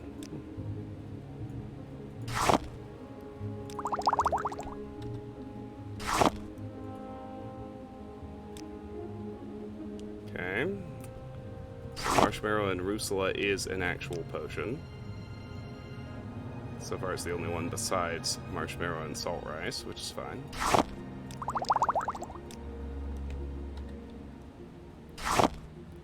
If first mud crab is you quit at the first mud crab. That's impressive. All right. Let's see, we're on 8. 8, Rusula. Cliff racers poke the moment you leave Sedanine. Like, I don't think that's an exaggeration. I think they do. I mean, I have already fought cliff racers in this playthrough, and I'm level 3, so... There we go. And we have 8 salt rice. How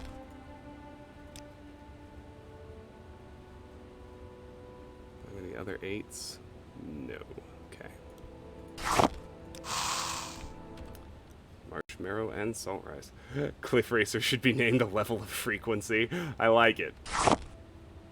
It's very artful. It's very effective. Alright, marshmallow and salt rice. Come on now. Perfect. I'm still working on marshmallow. Got more of it than anything else. Let's look for 7s. Cork bulb. Hey, marshmallow and cork bulb. That's a potion. Restore health.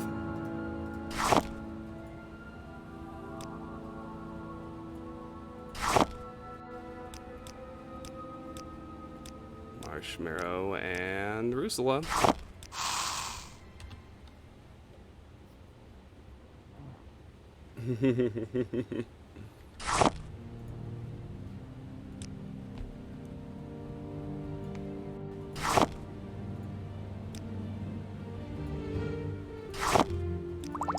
There we go. We're almost through with our marshmallow focus. We'll be adding Heather to the rotation. And for other 7s, start with salt rice, naturally.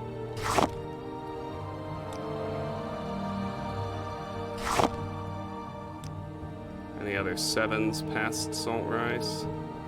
No. Alright, on to the 6s. Comberry. Why, yes.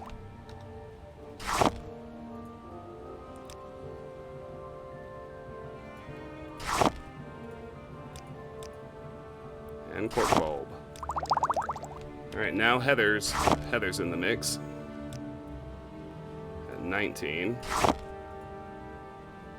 Let's try the Black Anther at 16. That's a no. Let's try the Willow Anther at 12. Yes. Now we'll do a marshmallow. The next 6 is a gold cannet. That does nothing. Hound meat. Detect enchantment. Fascinating. Hound meat and marshmallow.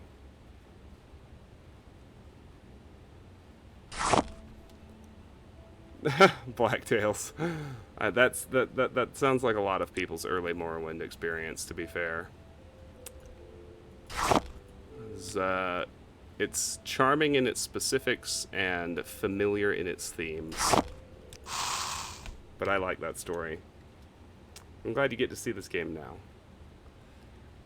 It does have its foibles. It's ridiculously hard in the earliest levels. It's insanely easy after you get a little ways through the power curve. And it's easily one of the best written games I've ever played. All these things. Alright. Heather and Willow Anther.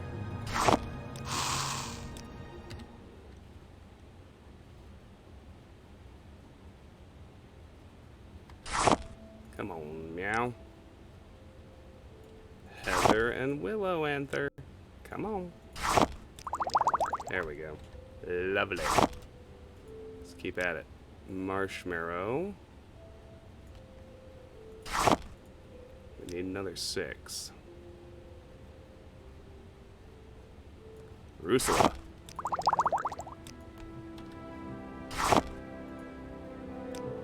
Alright. We gotta check the 10s on Heather now.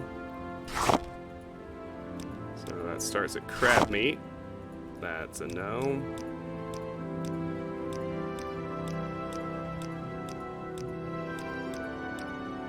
Scuttle. Ah, Heather and Scuttle makes a potion of feather. Neat.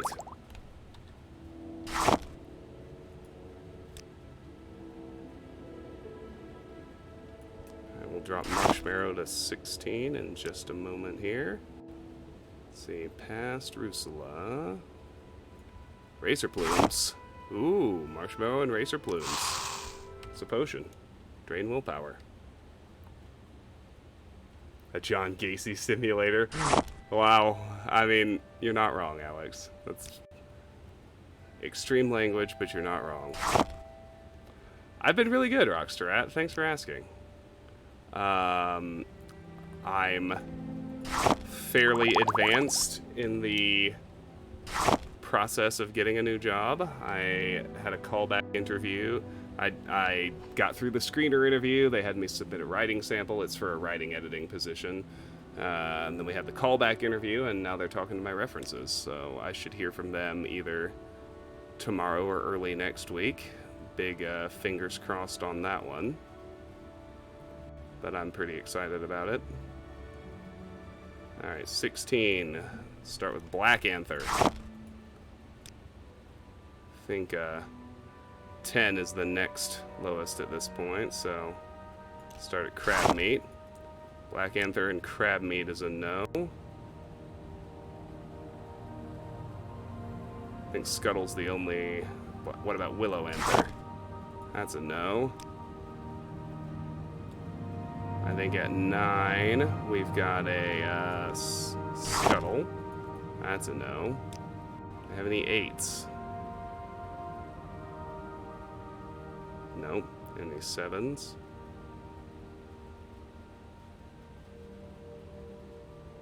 Nope. Starting on the 6s. Let's try a gold cannet. No.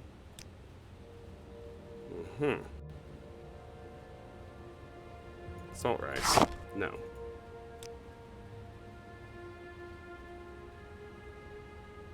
Okay. 5s.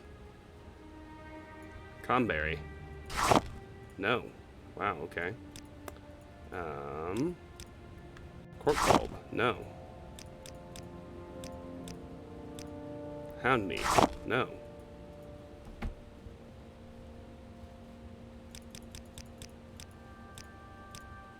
Rusula. No. Netch leather. No. Racer plumes. No. Scales. No. Goodness. Small egg. No. Okay, on to the 4s. I saw at least one. Green lichen, that's a no. Hackle low. That's a no. Amazing. The other 4s? Nope, time for 3s. Bittergreen petals. Yes, there we go. Alright. Black Anther and Bittergreen. That's a potion.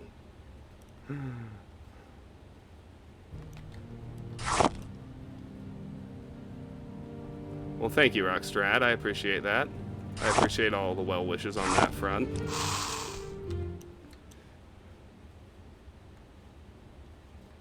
Until my content creation takes off and makes me enough money to pay all my bills.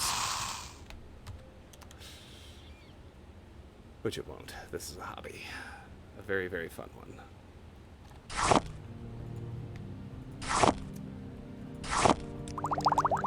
Still gotta do that whole job thing. Alright. Heather. Now, what was the last one I did? It was Scuttle, right? Yeah, Heather and Scuttle made a feather potion. So I want to look at the other 10. Because Heather and Willow Anther was a potion. There we go. Someday. I very much doubt that. But I suppose you never know.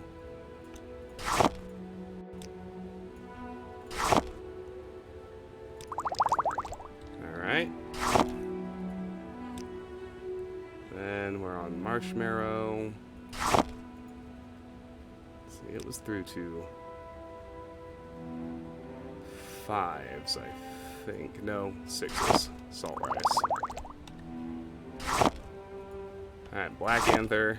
We were on 3s. Let's try the other 3s. Black Lichen is a no.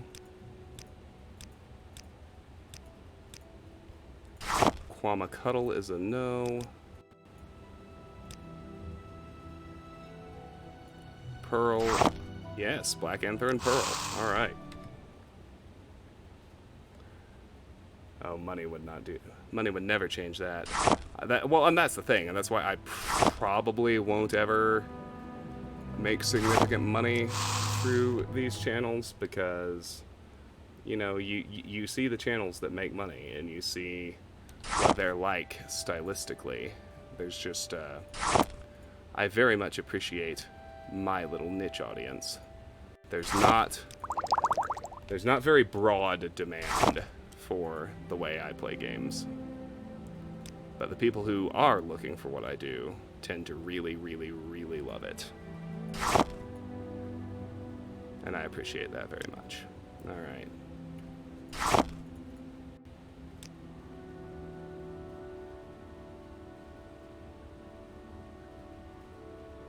Scuttle. Yeah, we're doing Heather and Scuttle. Another potion of feather. Hot tub and Speedo. Well, yeah, and just, you know, big overwrought reactions to blind runs of horror games. Making lots of noise. Alchemy to 48! Thank you. I don't even mean to insult those people. Like, it's just, it's very much not my style, and I wouldn't enjoy it if I played games like that, you know? And maybe they actually do, in which case more power to them, but I need to enjoy a playthrough. So, alright, we're on Black Anther again. We were on the 3s, as I recall. Just past Pearl. Resin. Black Anther and Resin is not a potion. Sporepod? No. Stoneflower Petal? No. Alright, let's do the 2s. I know Bittergreen is potion. There we go. Holla! I appreciate that, Lone Wonder.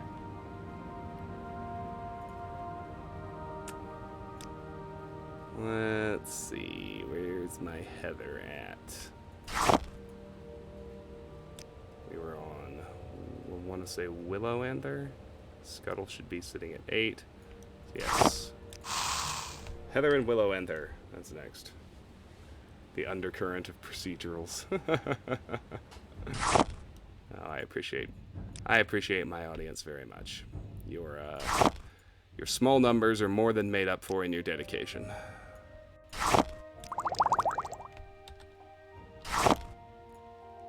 Now, the only thing that would change if I did get big is I would get less interactive with chat. Like, that's just...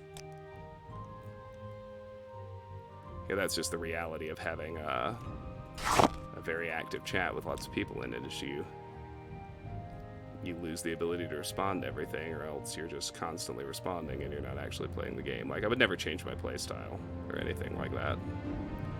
Never, never. Okay, we're on the 5s with Marshmallow now. Pork Bolt, you're up. Marshmallow and cork bulb.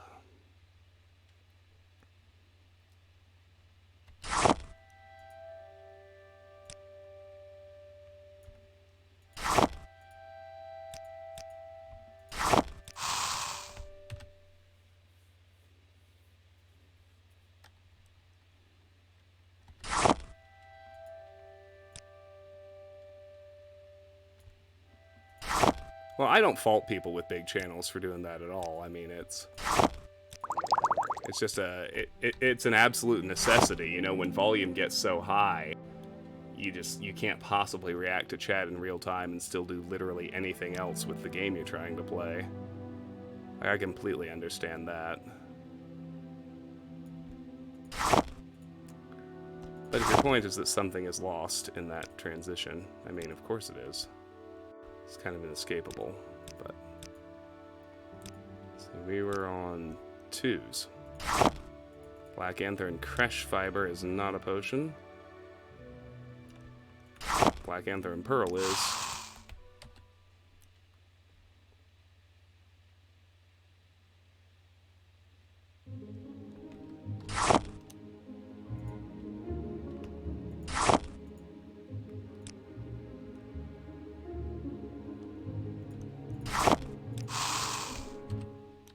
Yeah, I mean, I will content myself not to chat, and I will watch a really, really big stream if I like the play style. So I think, you know...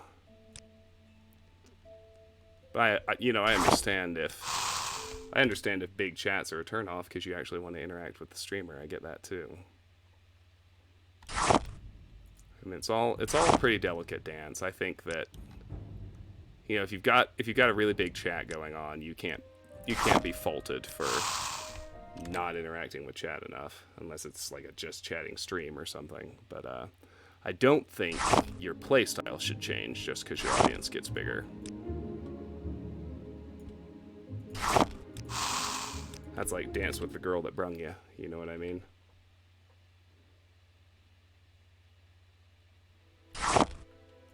Ha! I mean, that's a pretty funny positing, Rocksterat. I'm actually not practicing law at the moment, but I'm still happy to give bad legal advice if you want to redeem 10k champagne bubbles.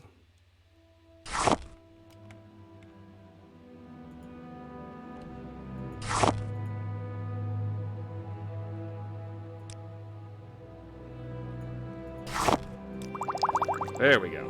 Alright. Heather, you're up.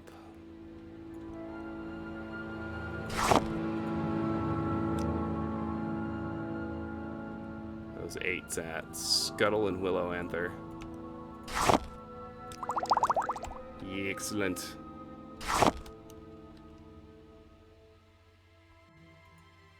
Oh yeah, Alex, totally. Well, I'm more content focused than a lot of folks are. Like, even if I don't particularly enjoy someone's actual personality, I will go and watch their stream if they're playing a game I care about. You know, like, I make a point of watching and commenting at least a little bit every time literally anyone plays the Talos Principle on Twitch. And it's mostly because I want to add the viewer count and convince other people to come check out the game, you know, but like the game someone is playing has a much more reliable effect on whether or not I watch, generally speaking, than who the person is, at least when it comes to new streamers or new small channels that I don't kind of have an established relationship with already. Two, what was the last one? I don't remember. That was Pearl, that's right. Scamp Skin, that's a no.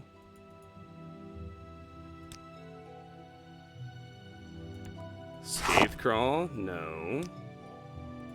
Scrib Jelly, no. Slowed Soap, no. And Black Anther doesn't mix with much, does it? Trauma root? No. Alright. Allet hide? No. Ash yam? No. Bitter green? Yes. Oh, we finally eliminated an ingredient. The bar got a little smaller. Thank God. Alright, heather. I think we just did scuttle, which means willow anther should be up. Yep. On marshmallow. Oh gosh, come here. Settle down.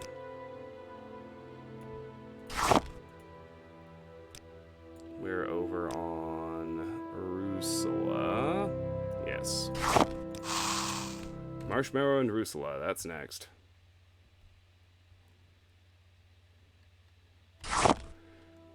Oh yeah, Karis, absolutely. No, like a lot of the folks on Ash's team, the True Variety team, like she's got a knack for picking people who I enjoy watching, and so I've got like established relationships with her and a lot of her team, like Walt, like Sugar, like Zippy, like Tiff. They're all part of Ash's stream team, and I like them a lot. But you know, if I wander outside that circle of people that I already know reasonably well, the focus definitely becomes like, okay, what game are you playing? Black Anther and Bungler's Bane.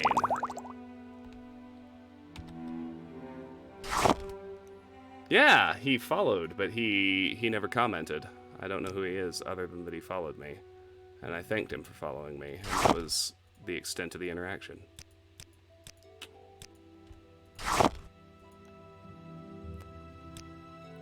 Probably because I don't stream regularly enough, Lone Wonder.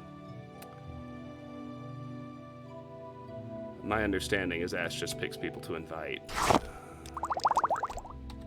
And, I mean, I haven't asked. I don't necessarily care to actually join. But,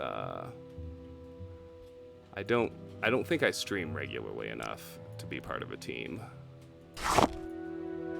I would have concerns if she did ask, like, is it okay that my schedule is so irregular?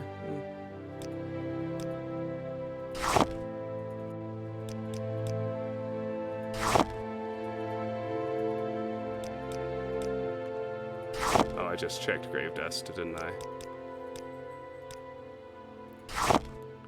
Kagooty Hide, that's a no. Large Egg, no. Muck, no. Well, we can use our last pearl.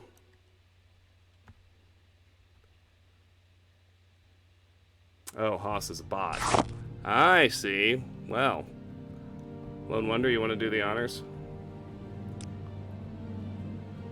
Or Alex, either one. Oh, Karis is here too. Any one of my mods. Go ahead and ban Haas 312 if it's a bot.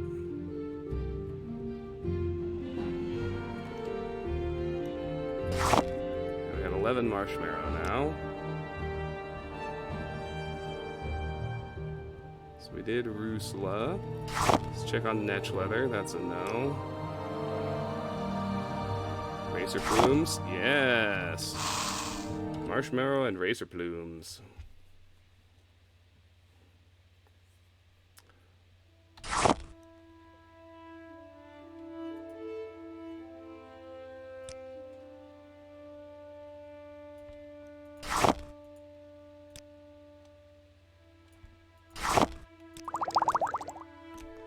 Outstanding.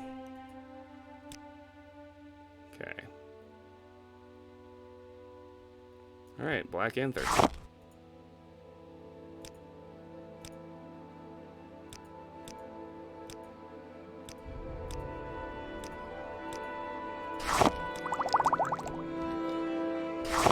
Alright, pearls are gone. Let's grab crab meat. We're on that now.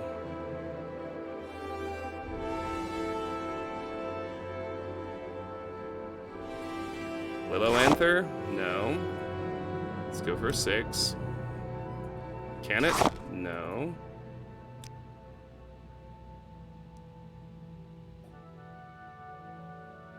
Scuttle.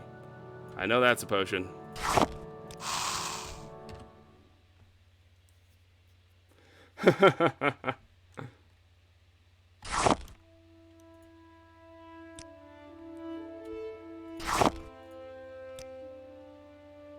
Come on, fam. Get that scuttle.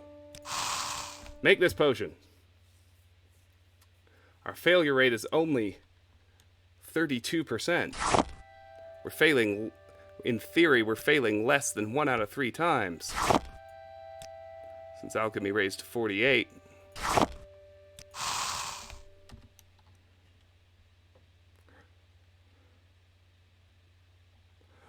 The mod bot will start to feel human emotions.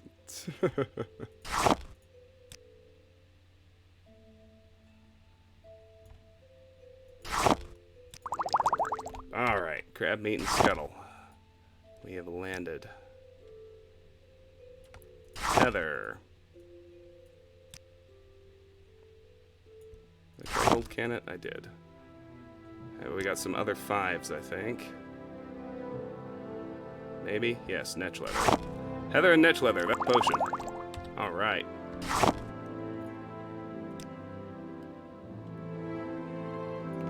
Marshmallows, my last 10. Any other 5s left? Salt rice, of course. The OG. Alright, we got 9s. Let's start with Black Anther. We were all the way down to Pearl. Let's just get to there and keep going. Rat meat. No. Of course not. Why would it ever make a potion? Ooh, Black Anther and Red Lichen. It's a potion of light. How interesting. Okay. Crab meat is next. Other 5s, I think, is what we were on. Let's try scales. That's a no. Scuttle. Of course. I know crab meat and scuttle's a potion. 2-week-old account with 100 follows and no videos. Oh yeah. I don't even look into it unless they start actually making noise in chat. I'm on Heather. The last one I did was netch leather, and I'm looking for other 5s. Yes, Heather and scales. That's a potion. Boom. You'll love to see it. Alright, and we're back to marshmallow again. Last one we did was salt rice. Small egg. No. Okay, 4s. Conberry. That's one.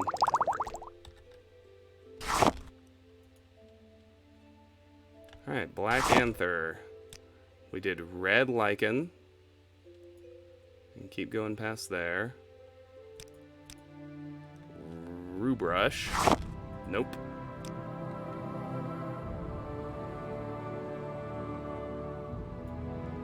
Wickwheat? No.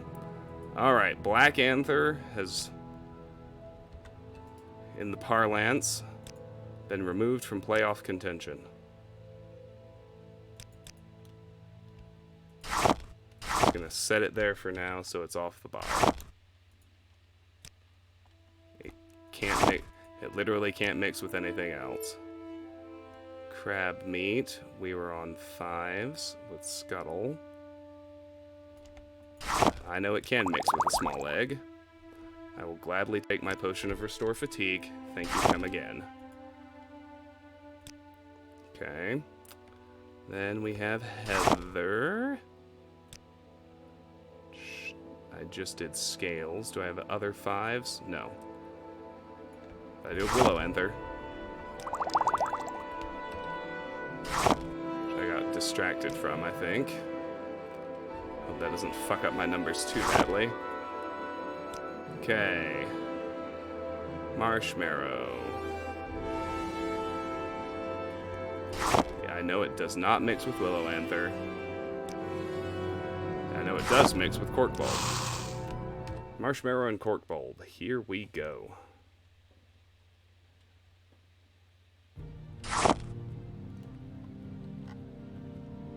Oh. That's interesting, Jake. Yeah, if you don't mind us asking, what is it exactly that you worry about them leeching from chat data?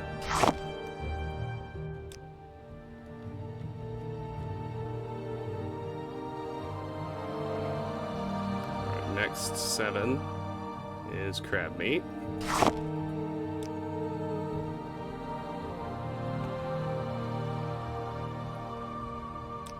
I did a small quam egg, that was 5.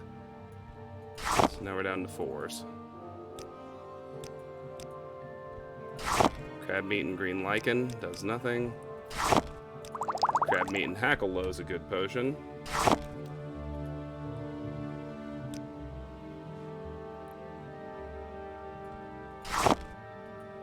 Heather and willow anther. Let's try gold cannet. Alright. Yeah, heather and willow anther. For sure.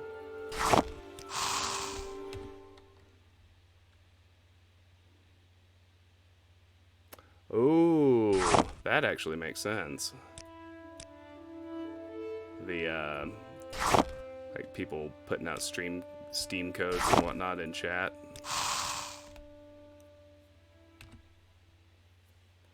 Roll a dice and whack. Oh, you know, Alex, if I saw you actually doing that, we'd have words. But you're a better mod than that. Alright.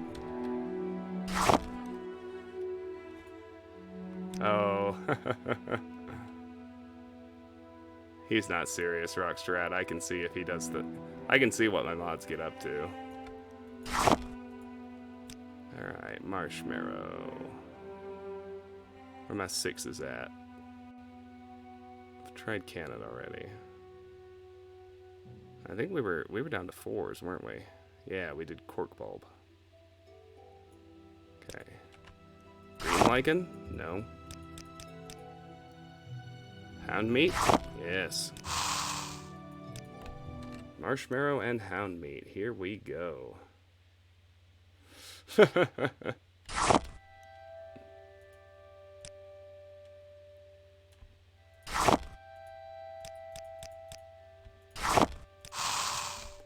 Oh man, oh man.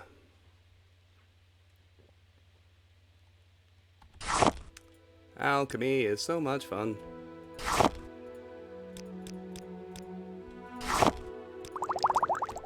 It actually is. It's such a delightful growth engine. Okay. 6. Okay. My next 6 is crab meat. I think I was on 5s with the small quam egg. Can't do willow anther, so now we're on 4s.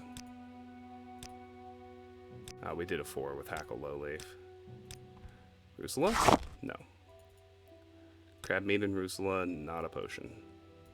Crab meat and netch leather, not a potion. Crab meat and racer plumes, not a potion.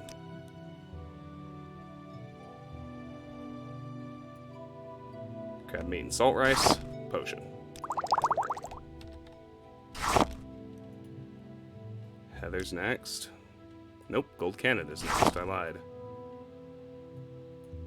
Let's try willow anther. It's the only 5 left, I think. I didn't start out higher than that. Okay. So, let's try the 4s. On gold cannet.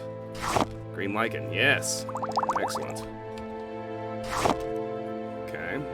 Next 5 is... Heather. We're familiar with that. Stick it with the willow anther. And we got a marshmallow. It's down to the 4s. Rusula. Alchemy to 49! The failure rate is only 31% now. Holy shit, guys. It's dropping. Dropping like a rock. 5s. Crab meat.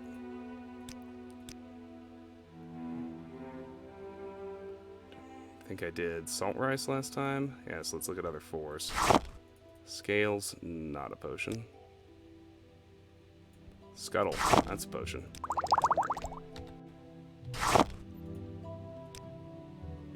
Gold Cannet.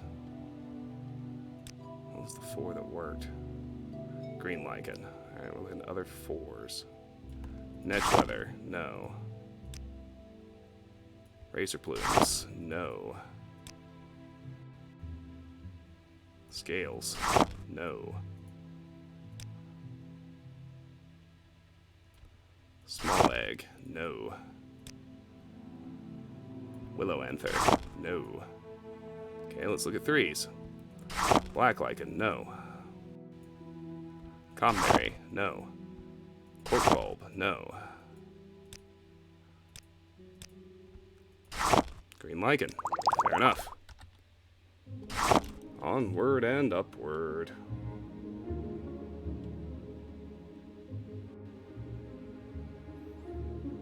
Huh. That seems pretty arbitrary.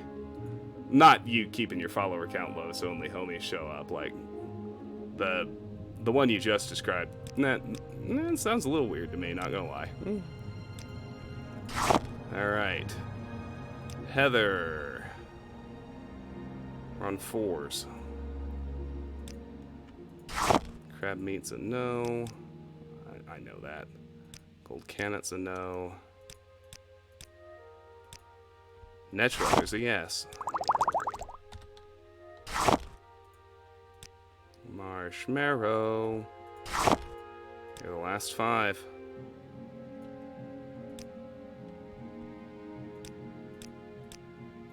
And any other 4s?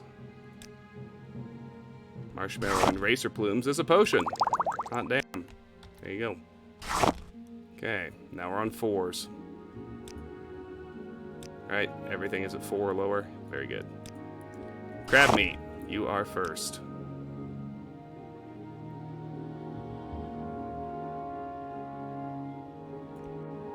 Small Kwama egg.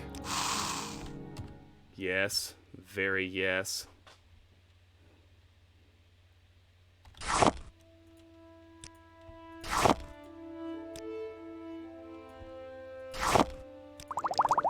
Very good. Next. Gold Cannet. I don't think any of the 4s work, do they? I know Heather doesn't. What am I doing? I know Marshmallow doesn't.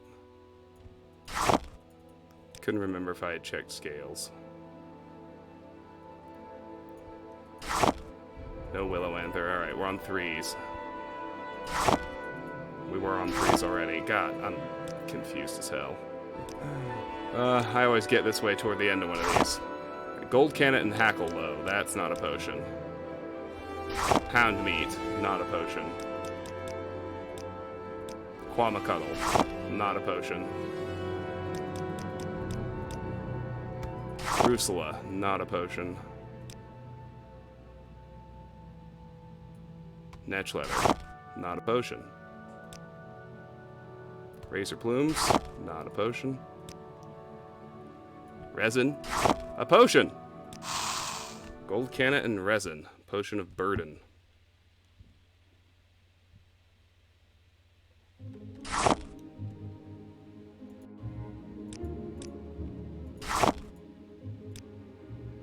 Gold Cannet and Resin. Oh, come on now.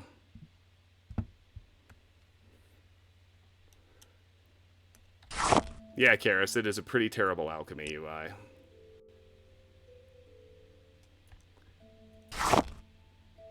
Or, not Karis, DLF. My mistake. Goodness gracious me.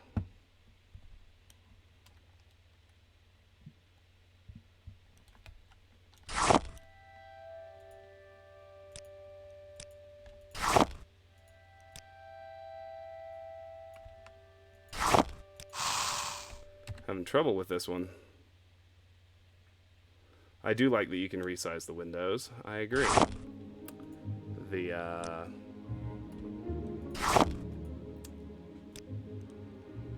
lot of iterating need to be done.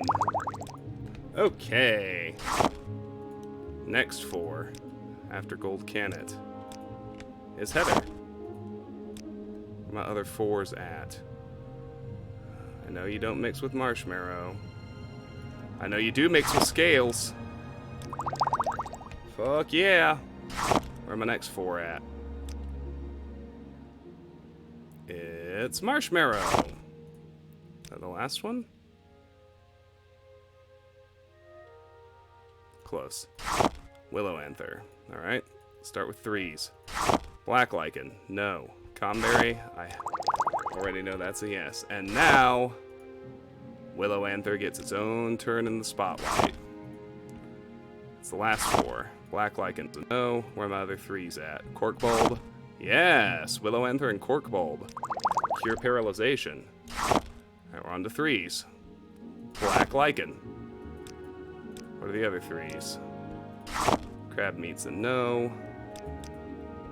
Gold Canet's a no. Hackalow is a no. Heather. Black Lichen and Heather. Drain speed. Lovely. Next 3. It's Crab Meat. Where are my other 3s at? Gold Canet's a no. Hackalow's a yes. A very good yes.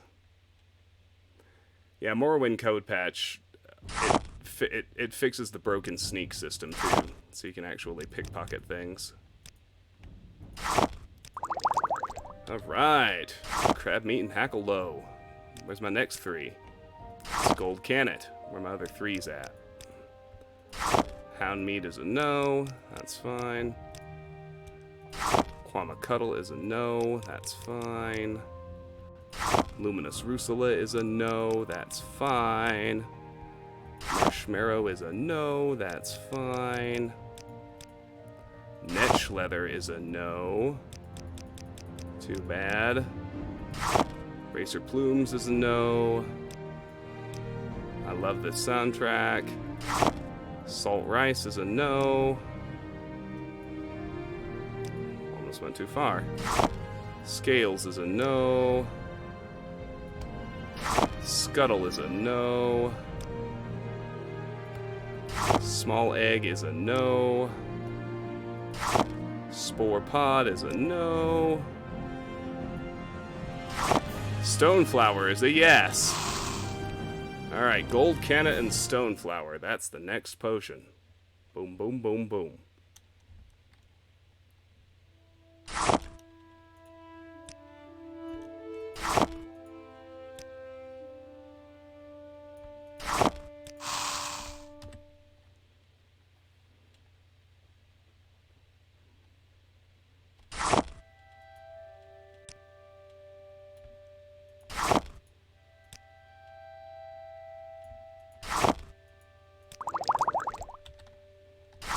Okie dokie. Where's the next 3 after Gold Canet? It's Hound Meat, of all things.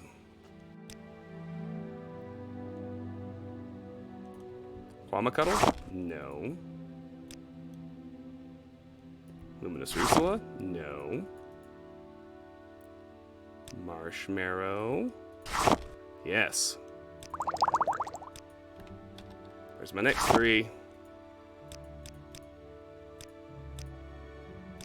Quamacuddle. Alright. Luminous Rusula? Yes. Excellent. Where's my next 3? Netch Leather. Racer Plumes? No dice. Salt Rice? No. Scales? Yes. Awesome. Where's my next 3? It's Racer Plumes. Salt Rice? No. Scuttle.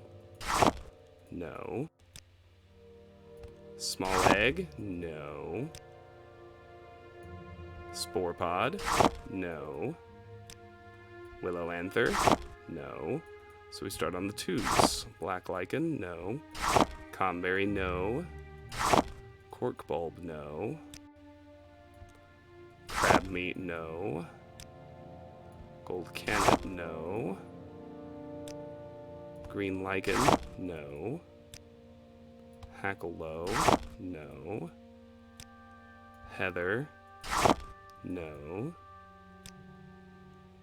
Hound meat. No.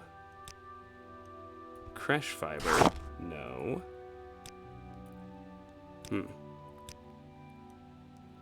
Quamacuddle. No.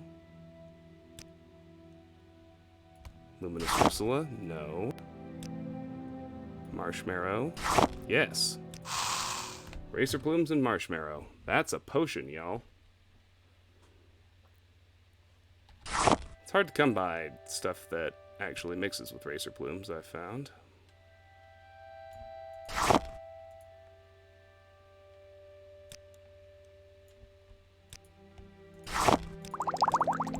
Alright, other 3s. A Morrowind ingredient app just for me. Oh, that would be lovely. Alright, after racer plumes, it's salt rice. Where are my other 3s? Scuttle. I know that's one. That's easy.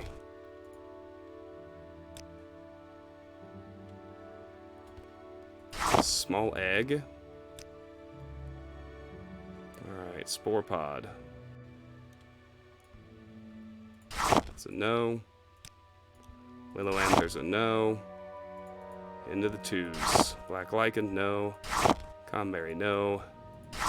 Cork bulb, no. Crab meat, yes. Alright, and then I think my last 3. Nope, I have 2 left. Spore pod. Willow anther? No. Now we're into the 2s. Spore pod and black lichen. Well, that's a potion. Alright, willow anther is the last 3. So let's start on the 2s. Comberry, no. Cork bulb, yes. We're on 2s. Comberry. Gold cannet, no. Green lichen, no. Hackalow, no. Heather, no. Hound meat, yes. It's a potion of reflect. Comberry and hound meat, that's pretty fun. I like it when you get some more exotic effects. Makes you feel like there's some real variety going on, you know? Alright, other 2s. Gold cannet, green lichen, yes. Drain health.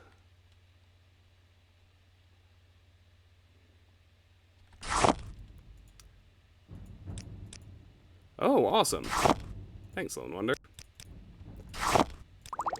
I hope it's an Android app. I feel very sad after switching off of iOS because I couldn't... the very, very best Skyrim Alchemy app is only for iOS. Would that have compelled me to stick with an iPhone? Absolutely not. Did I feel a very acute sense of loss nonetheless? Absolutely. Alright, Hackalow and Creche Fiber. That's a potion. Restore luck.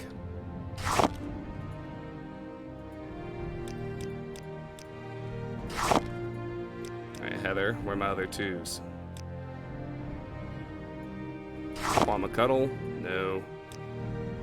Luminous Ursula, no. Netch Weather, yes. What's next? What's next? Oh, we're winding down to the end of this one. Gets me all sorts of excited. Quamacuddle, Luminous Ursula. Fuck yeah. Hi, Vico. I adore the Morrowind soundtrack. I adore Morrowind. Welcome to the stream. It's good to have you. Racer plumes and resin, not a potion. Salt rice is a no. Scales is a no. Scamp skin is a no. Scathe craw is a no. Scrib jelly is a no. Come on. There we go. Scuttle is a no. Have lots of twos. Slowed soap is a no. Small egg is a no. Spore pod is a no. Stone flower is a no. Trauma root's a yes. That's a potion of levitate.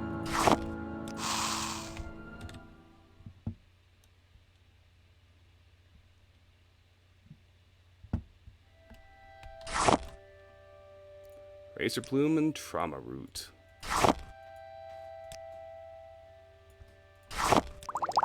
Excellent. Where's my next two? It's resin. Alright. Let's try resin and salt rice. Yes, actually. Amazing. Okay, let's try scales. And scamp skin. No. Scales and Scatecraw. No. Scales and Scrib Jelly. No. Scales and Scuttle. No. Scales and Slowed Soap. Yes. It's a potion.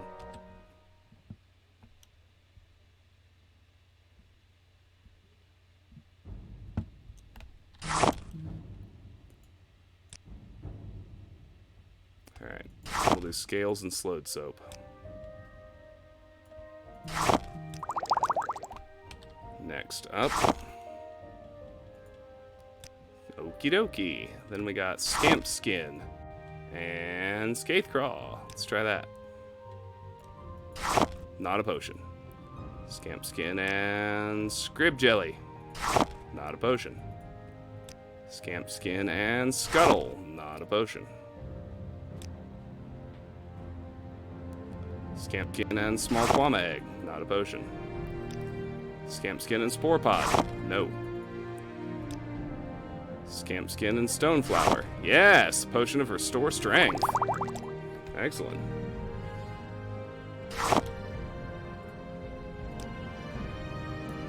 Alright, Scatecraw. And Scrib Jelly. Yes! Quite a beneficial potion, I must say.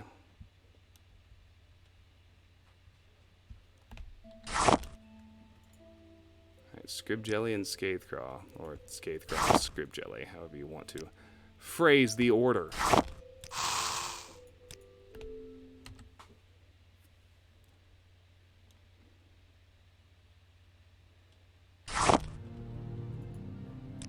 Let's give it a whirl. Come on.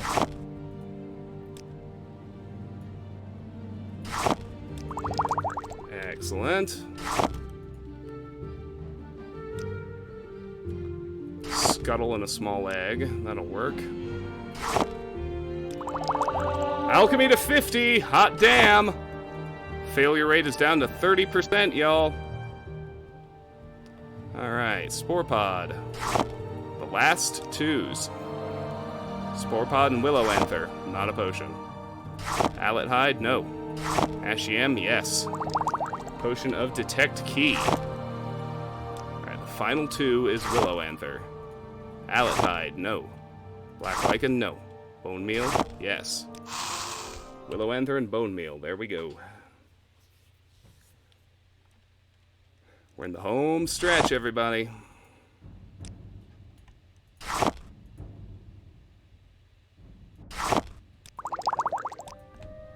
Awesome. Alright. We don't have more than one of anything, so let's just roll. Allet Hide. Black Lichen, no. Chokeweed, no.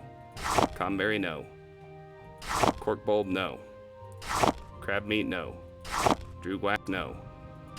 Gold Cannet, no. Grave Dust, yes. Allet Hide and Grave Dust. There we go.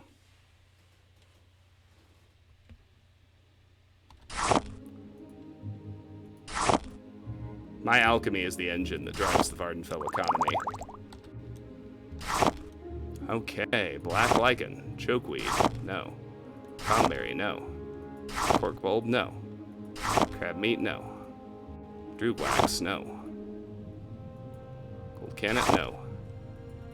Green lichen, yes.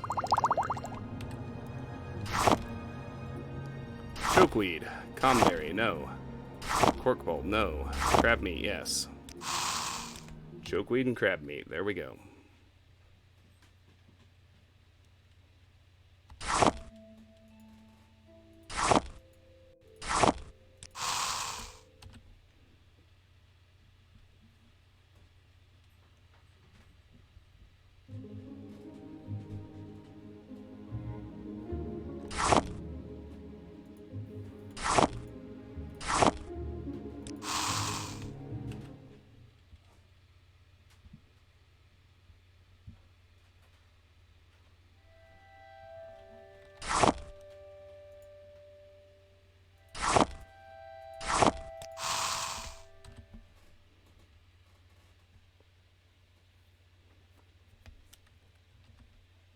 Oops.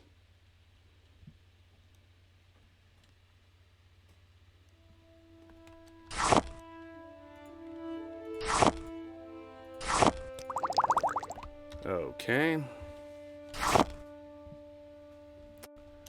That one worked. Cranberry. Cork bulb, no.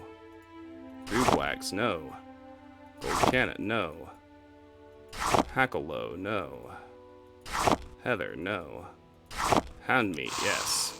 Cranberry and hound meat. Potion of Reflect.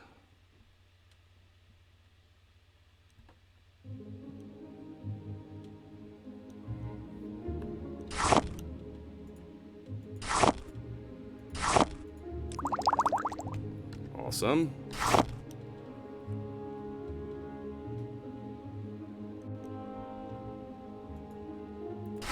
Let's do cork bulb. Drugwax, no. Gold cannet, no. Hackalow, no. Heather, no. Kagouti hide, no.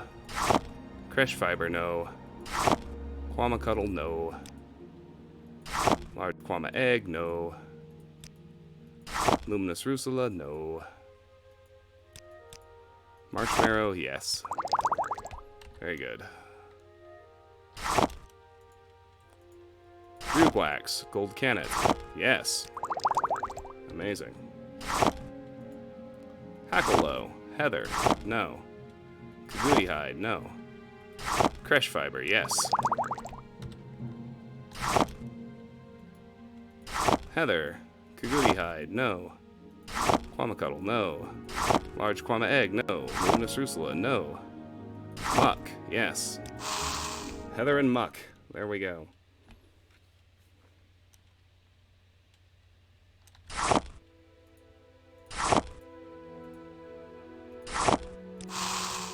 Oh, come on now. We're so close.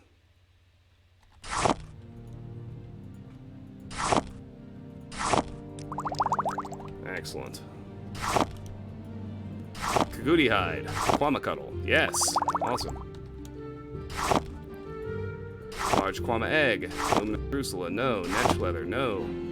Racer plumes. No. Rat meat. Yes. Potion of paralyze.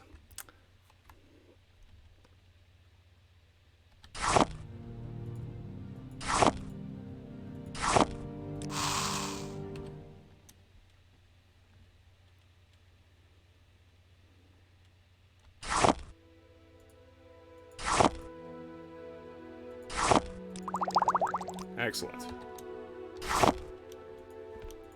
Luminous rusula, netch leather, no. Racer plumes, no. Resin, no. Rue brush, no. Salt rice, no. Scales, no. Scamp skin, no. Scathecraw, no. Scrib jelly, no. Scuttle, no. Slowed soap, no. Small egg, no. Spore pod, yes. Match leather, Racer plumes, no. Resin, no. Glue brush, no. Salt rice, no. Scales, yes. Very good. Racer plumes, resin, no. Rue brush, yes. Excellent. Resin, salt rice, yes. Excellent. Scamp skin, scathe craw, no. Scrib jelly, no. Scuttle, no. Slowed soap, no. Small egg, no. Stone flour, yes. Awesome. Just keep it going, boys. Scathe craw, scrib jelly, yes. We rollin'. Scuttle. Slowed soap, no. Small egg, yes. Awesome. Alright. We got slowed soap. Trauma root, no. Wickweed, no. Willow anther, yes. Makes me happy. Slowed soap and willow anther. And let's just see if we can make one last potion with trauma root and wickweed. We can't. That's fine. Alright, let me grab my black anther. Alright, few more housekeeping things and then we're gonna end the stream. First things first, we gotta go sell these potions. Let's go visit old Mabestian. Unstoppable. Yeah, I know. Yeah. Oh, get ready. You're gonna like what comes next. I guarantee it. First things first. To Mabestian. Yes. Oh, I never picked up my moon sugar. This is fortunate. How do you do, Altimer? Oh, I left my moon sugar in here. That was dumb. I forgot. Let's see if we can make anything with it. It mixes with Black Anther. Holy shit. A few more potions.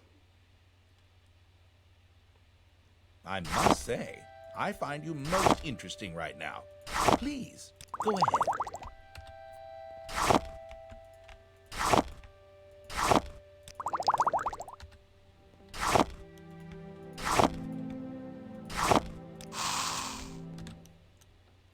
Do do do do do do.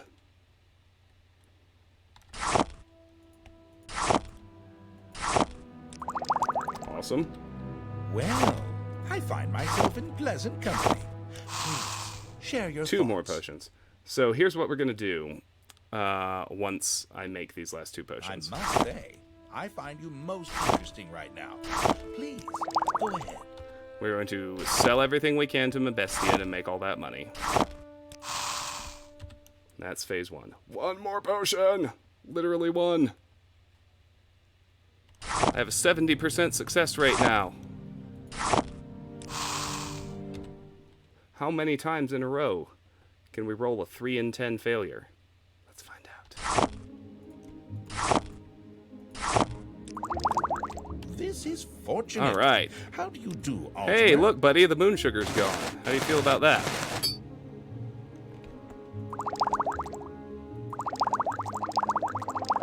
$94, $113, $131. That's it. He's done. All right. 24-hour wait. After that, we're gonna go see Igfa at the Imperial Cult Shrine and buy her spells. What do you mean? I'm making potions with it, Rockstrat. I left it on the counter because he wouldn't deal with me earlier when I had it in my inventory, but I mean, the alchemy experience is significantly more valuable to me than the actual gold is. I'll put it that way. All right, it's one too many. Gotta wait him out again. Yeah, we're in a new town. We have things to actually spend our money on. You may recall.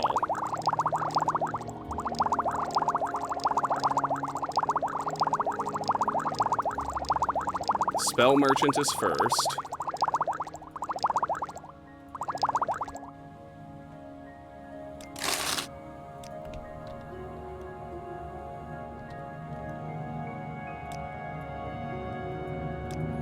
Yeah, I just used it to make some potions, Rockstrat. And also sell it to some criminal types, like Thieves Guild members and a few others. And it sells for a lot of money. Like, but... Ooh, hello.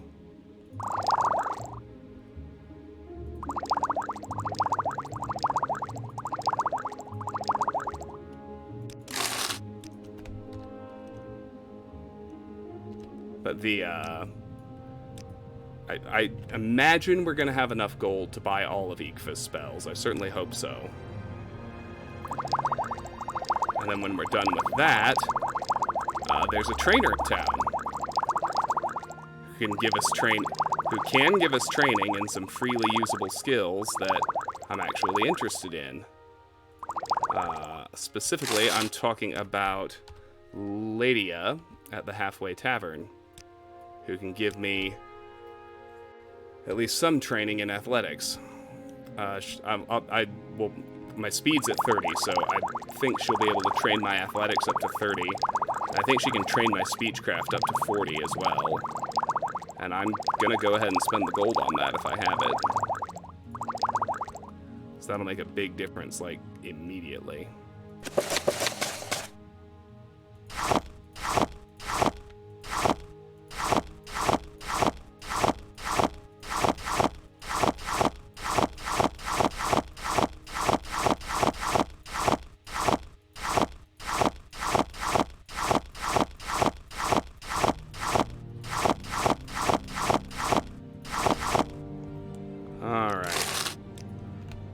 Got through all our potions, just a few more little loot bits to sell off.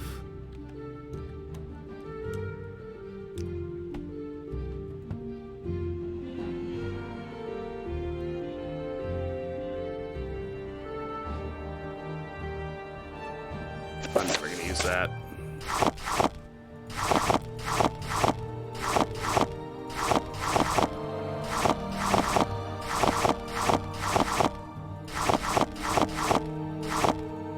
Excellent. Okay. Okay, let's go visit Ikfa. Yes, I do have over 9,000 gold. How do you like that? As this is not a formal exploration, and we're getting close to the end of the stream. It's, like I said, it's a spot of housekeeping.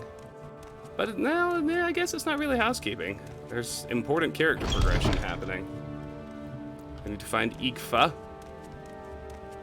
She's in the back at the cult shrine, which I think is right through here. Well, that's the cult shrine, but Ikfa's not here. Must be back here. What was that? There she is. Hello. Oh. Come on then, say something or move on. Goodness, girl, settle down. Alright, she don't like me. That's okay.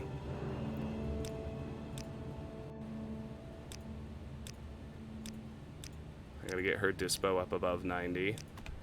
Can't fail at bribes. It's not good. What say you? Anyone I'm actually gonna do business with, I want their dispo above 90. Money we save will be worth it. Whatever we spend in bribes, of that I'm fairly confident.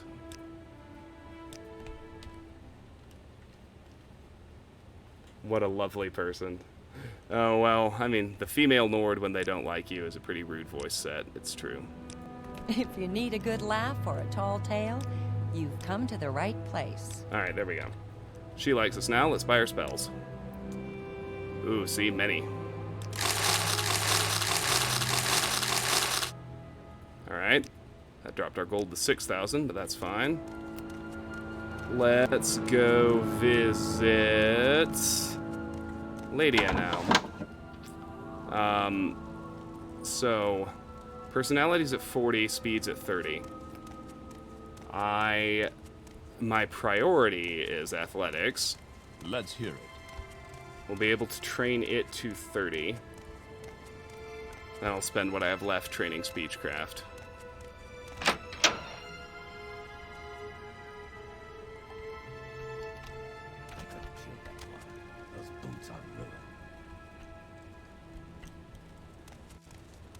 If I can help, I will, but don't take too much time. Here we go. Alright, I need you to like me. Invest in your dispo as well.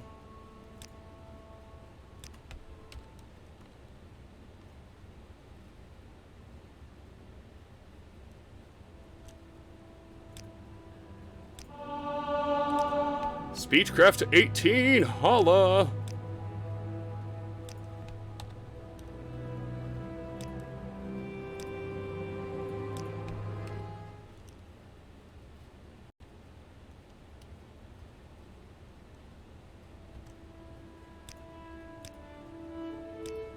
Blah, blah, blah. They're killing me.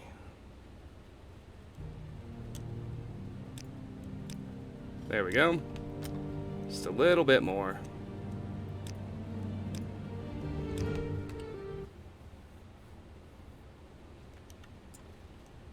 Both of those are going to go a long way. Don't walk away from me. Why would you do such a silly thing?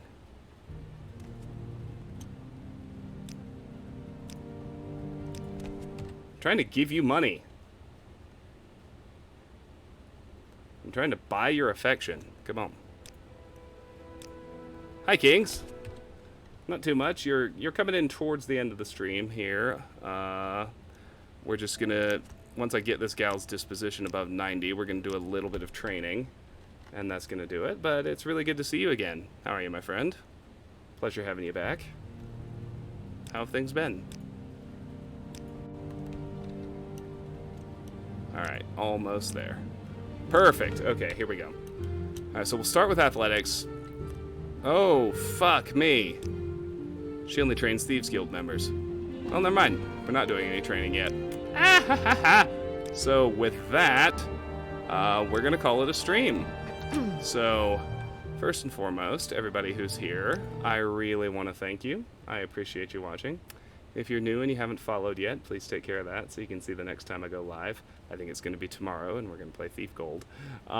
If you're watching later on YouTube, all my stream archive footage does get ported over there, so please give the channel a subscription and give the VOD a like if you're so inclined. So yeah, as far as next stream goes, I think it'll be tomorrow, and Thief Gold is up in the rotation. We are ready to tackle the sword in that game, one of my absolute favorite missions. So that'll be exciting if you can make it. I'm excited, at least. And we are going to raid over to my friend Sugar. She is, I think we raided her last time, actually. But she's playing more Yakuza. She's one of my favorite people. She's super supportive of the channel, always has been. I'm a big fan of her. She's really interactive. She's really fun. She plays a wide variety of games. So I encourage you to join me in the raid and to give Sugar a follow when we get there. Otherwise, I will thank you once again for hanging with me today. I will hopefully see you tomorrow for some Thief Gold. And no matter what else you do, have a great night. Bye, guys.